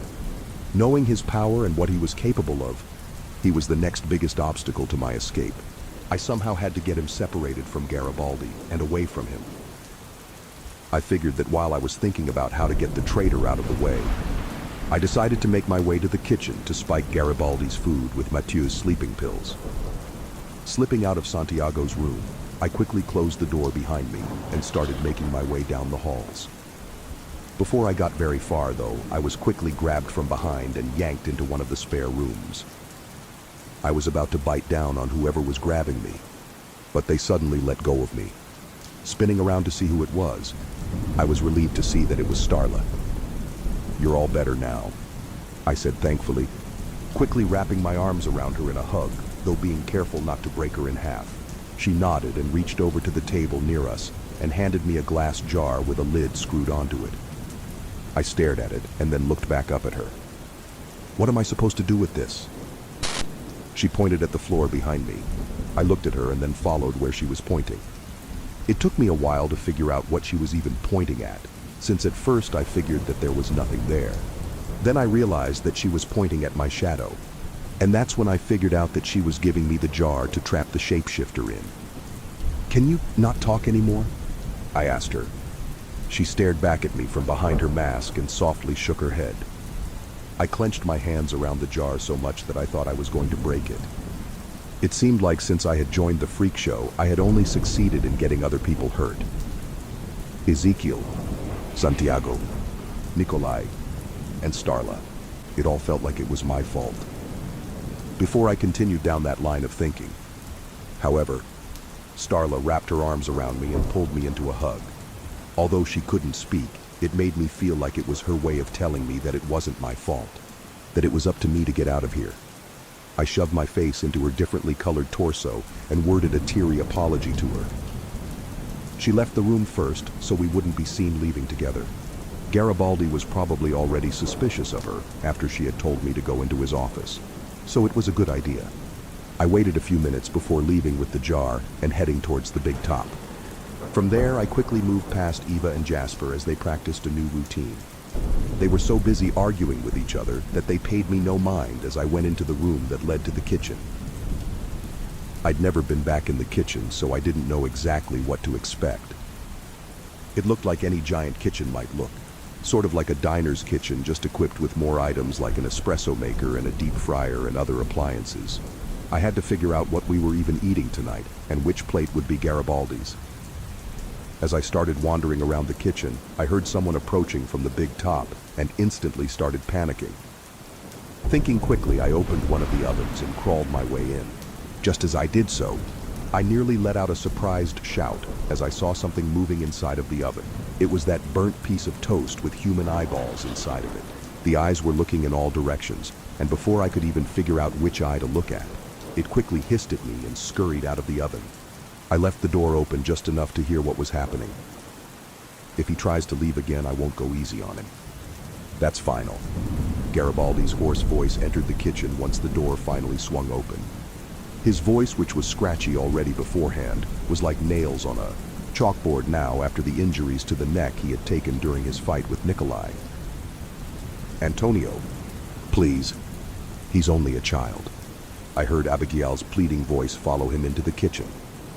I took a peek from inside the oven and watched as she followed him. Her makeup was ruined by tears, and it made me feel terrible for having hurt her feelings so badly. He knew the rules, Garibaldi shouted, smashing his hand on the table next to him and sending silverware flying everywhere. No one leaves the freak show. And that's final, he screamed at her, sending him into a dry coughing fit into his hand. As he did this, he chirped a few times and clutched his chest as he tried to gain composure over himself. I understand, Abigail said in defeat after a few minutes of silence, broken only by Garibaldi's wheezing breath and coughs. I'll start working on your dinner. Sir, she told him with a sigh. He didn't say anything for a moment before turning to leave. I waited till I heard his steps leave the kitchen before emerging from the oven. Now do you get why I have to leave? I asked her. She was startled by me and nearly dropped the bowl of flour that she had picked up from underneath the kitchen table. She stared at me and then over towards the kitchen doors, almost like she was expecting him to come running in now that I had suddenly appeared. Benny, please don't leave. She tried to convince me again, but I could tell her heart wasn't into it anymore. I think in that moment of Garibaldi's anger and my desire to leave finally broke through to her that I had to leave. What are you even doing in here? She asked me after taking a few minutes to wipe the tears from her eyes. I was hoping to drug his food or something so that he goes to sleep, I told her and reached into my pocket to show her the bottle of sleeping pills. She looked at me with surprise and was probably wondering where I'd even gotten the drugs in the first place. But she looked over at the items before her and then back at me. Putting them in his food won't work, but maybe in his wine, she told me as she reached out for the pills. I hesitated in giving her them, as I still didn't know if she was truly trying to help me escape. But that sad look in her eye told me that she did want me to escape. So I handed her the bottle and watched as she walked over to a nearby wine rack and picked out one of the bottles. I'll pour him a glass laced with pills and then also spike the bottle for when he gets a refill. If the first glass doesn't work, then hopefully the next ones will do it. She sat the bottle of wine next to her ingredients and sighed. It looked like it was physically painful for her to be doing this. Given how much she loved and cared for us all, it was hurting her. I fully climbed out of the oven and wrapped my arms around her and buried my face into her plush body. I wish you could have been my real mom, I told her as I clutched her tightly. It was the truth. I truly did wish that she could have been my real mother. That started the tears again for both of us as she fell to the floor with me, and we hugged and cried into each other for a few minutes. Go, before I change my mind and beg you to stay, she said after she finally pulled herself away from me. I nodded and quickly picked up my jar from the oven and exited the kitchen. I stopped only one last time to look back at her and wave goodbye. She did the same to me, and I exited the kitchen. The last obstacle that needed removing was the shapeshifter. As I walked back towards Santiago's room, I entered and closed the door behind me. While I thought about how to trap him, I looked again at all the photos that Santiago had on his wall, and one of them caught my eye. I plucked it from the wall and looked down at it. It was one of Nikolai and Santiago looking at each other with nothing but fun and enjoyment with each other. I'm sorry, you guys. I told the picture as if they could hear me from behind the photo. Taking the photo with me, I looked around Santiago's room some more and found one of the hats that Santiago wore. Along with that, I found a couple of knives in his wardrobe which no doubt had come from Nikolai. There was one last thing I had to do before I could escape. Taking the items, I again left Santiago's room, this time for the last time. Sneaking out into the open air, I walked some distance from the tents and knelt in the grass. Taking out one of Nikolai's knives, I plunged it into the dirt and put Santiago's hat on top of it. I gathered a few rocks and used them to prop up the photo of the two against the knife. I didn't know what Garibaldi had done to their bodies, but I doubted that he would give them a proper burial. So I decided to do it myself. You guys made me feel like I belonged here, and when I needed you guys most, you were there. I whimpered as tears started falling from my eyes again. I'll miss you guys so much, I told them, and I kissed my finger and tapped the picture of the two of them. With my final goodbye to them said, I headed back into the tent and straight to my room. I started packing a few things, though I didn't exactly have anything to take with me from my arrival. I packed some paper and pencils, a couple of snacks, and the bag of marbles the aces had given me. I looked over at my desk and noticed a book had been left there. I walked over to it and saw that it was an English to French dictionary with a note attached to it. For the boy who defies fate. It was signed by Izara. It seemed that everyone in the freak show wanted me to escape, and I was sure that I would get away from here with all their help. As I tucked the book into my bag, an idea suddenly popped into my head. I grabbed the jar and looked over to the door to my room. If I didn't attend dinner, Garibaldi would have to send someone to come and fetch me. And if he suspected anybody of trying to help me, he would only send one thing to come and get me. I finished packing and quickly hunkered with the jar next to the door and waited. I could hear people walking around outside when dinner time finally arrived. But I didn't move an inch from my position and continued to stare at the gap in the door from the floor. I don't think I've ever waited so patiently for something like that in my life, and I sometimes wonder if I fell asleep sometime in the middle of it. But suddenly I heard footsteps that didn't seem to belong to a person. They sounded more like the pitter-patter of a dog. The shapeshifter arrived at my door and stopped in front of it. He took a few minutes to sniff at my door and even tried clawing at it after a while. I held my breath as I slowly opened the jar and held it out in front of me for the right moment. That moment soon came when I heard the unmistakable sound of him transforming into something. Suddenly a spider emerged from under the door, and I swooped in to quickly shove it into the jar. As quickly as I could, I slammed the lid on top of the jar and spun it shut. I got you, I said with glee and a big heap of malice in my voice. This thing had pretended to have been my friend this whole time, and all the while it had spied on me and relayed that information to Garibaldi. And now I had him captured. The shapeshifter stared at me with all his spider eyes for a moment, before he dissolved into a puddle and suddenly started growing larger. It was there that it occurred to me that he could simply grow into something bigger and just break out of the jar. I began to panic as he grew and began to shake the jar, and yet he didn't break through. In fact, he couldn't break through. He tried several more times before he gave up and returned to a spider form. It's magic, I marveled at the jar. Try as he might, he couldn't break out of the jar, and with his capture, my escape plan was finally set and prepared. I walked over to my bed and sat with the jar in my hands. I wanted to say so many things to the shapeshifter, and yet I decided saying nothing to him was better. I watched him try in vain to escape, and I'll give him props for stubbornness because for several hours he bashed his head against the jar in whatever form he could think of. When night finally came, I still decided to wait. I didn't know how long the sleeping pills would take to affect Garibaldi, so I figured waiting some more would only help me in my endeavor. I had to find ways to stop myself from falling asleep, since several times throughout the night I could feel myself drifting off. Needless to say, slapping yourself hard is a pretty good way of staying awake. I looked over at the clock on my wall and saw that it was 2:30 in the morning. It was now or never. I picked up the jar and stared down at the shapeshifter. He had exhausted himself and was lying down as a little black mouse with red eyes. I took a deep breath and sat him down on my bed. Bye, was all I told him as he frantically again tried to escape from the jar. I opened the door and exited my room for the last time. The tent was completely pitch black, so for a minute I stood in the hallway till my eyes adjusted to the darkness. When I could finally see the outlines of things, I started making my way towards the big top.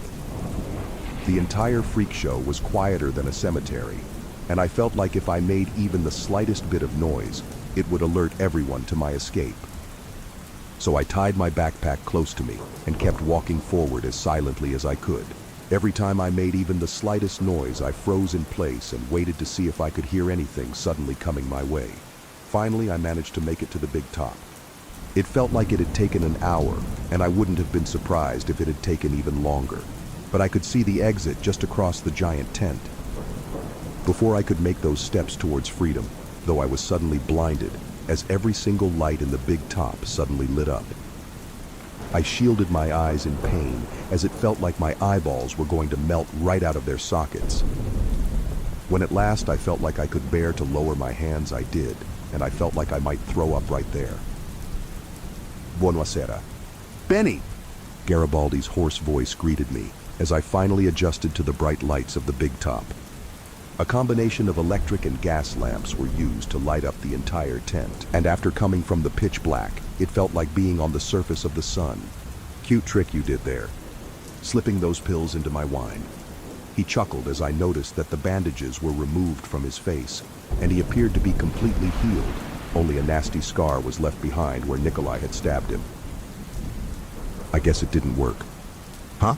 I said, as I reached into my pocket and pulled out the other knife I had, taken from Santiago's room, and held it out in front of me like it was a sword.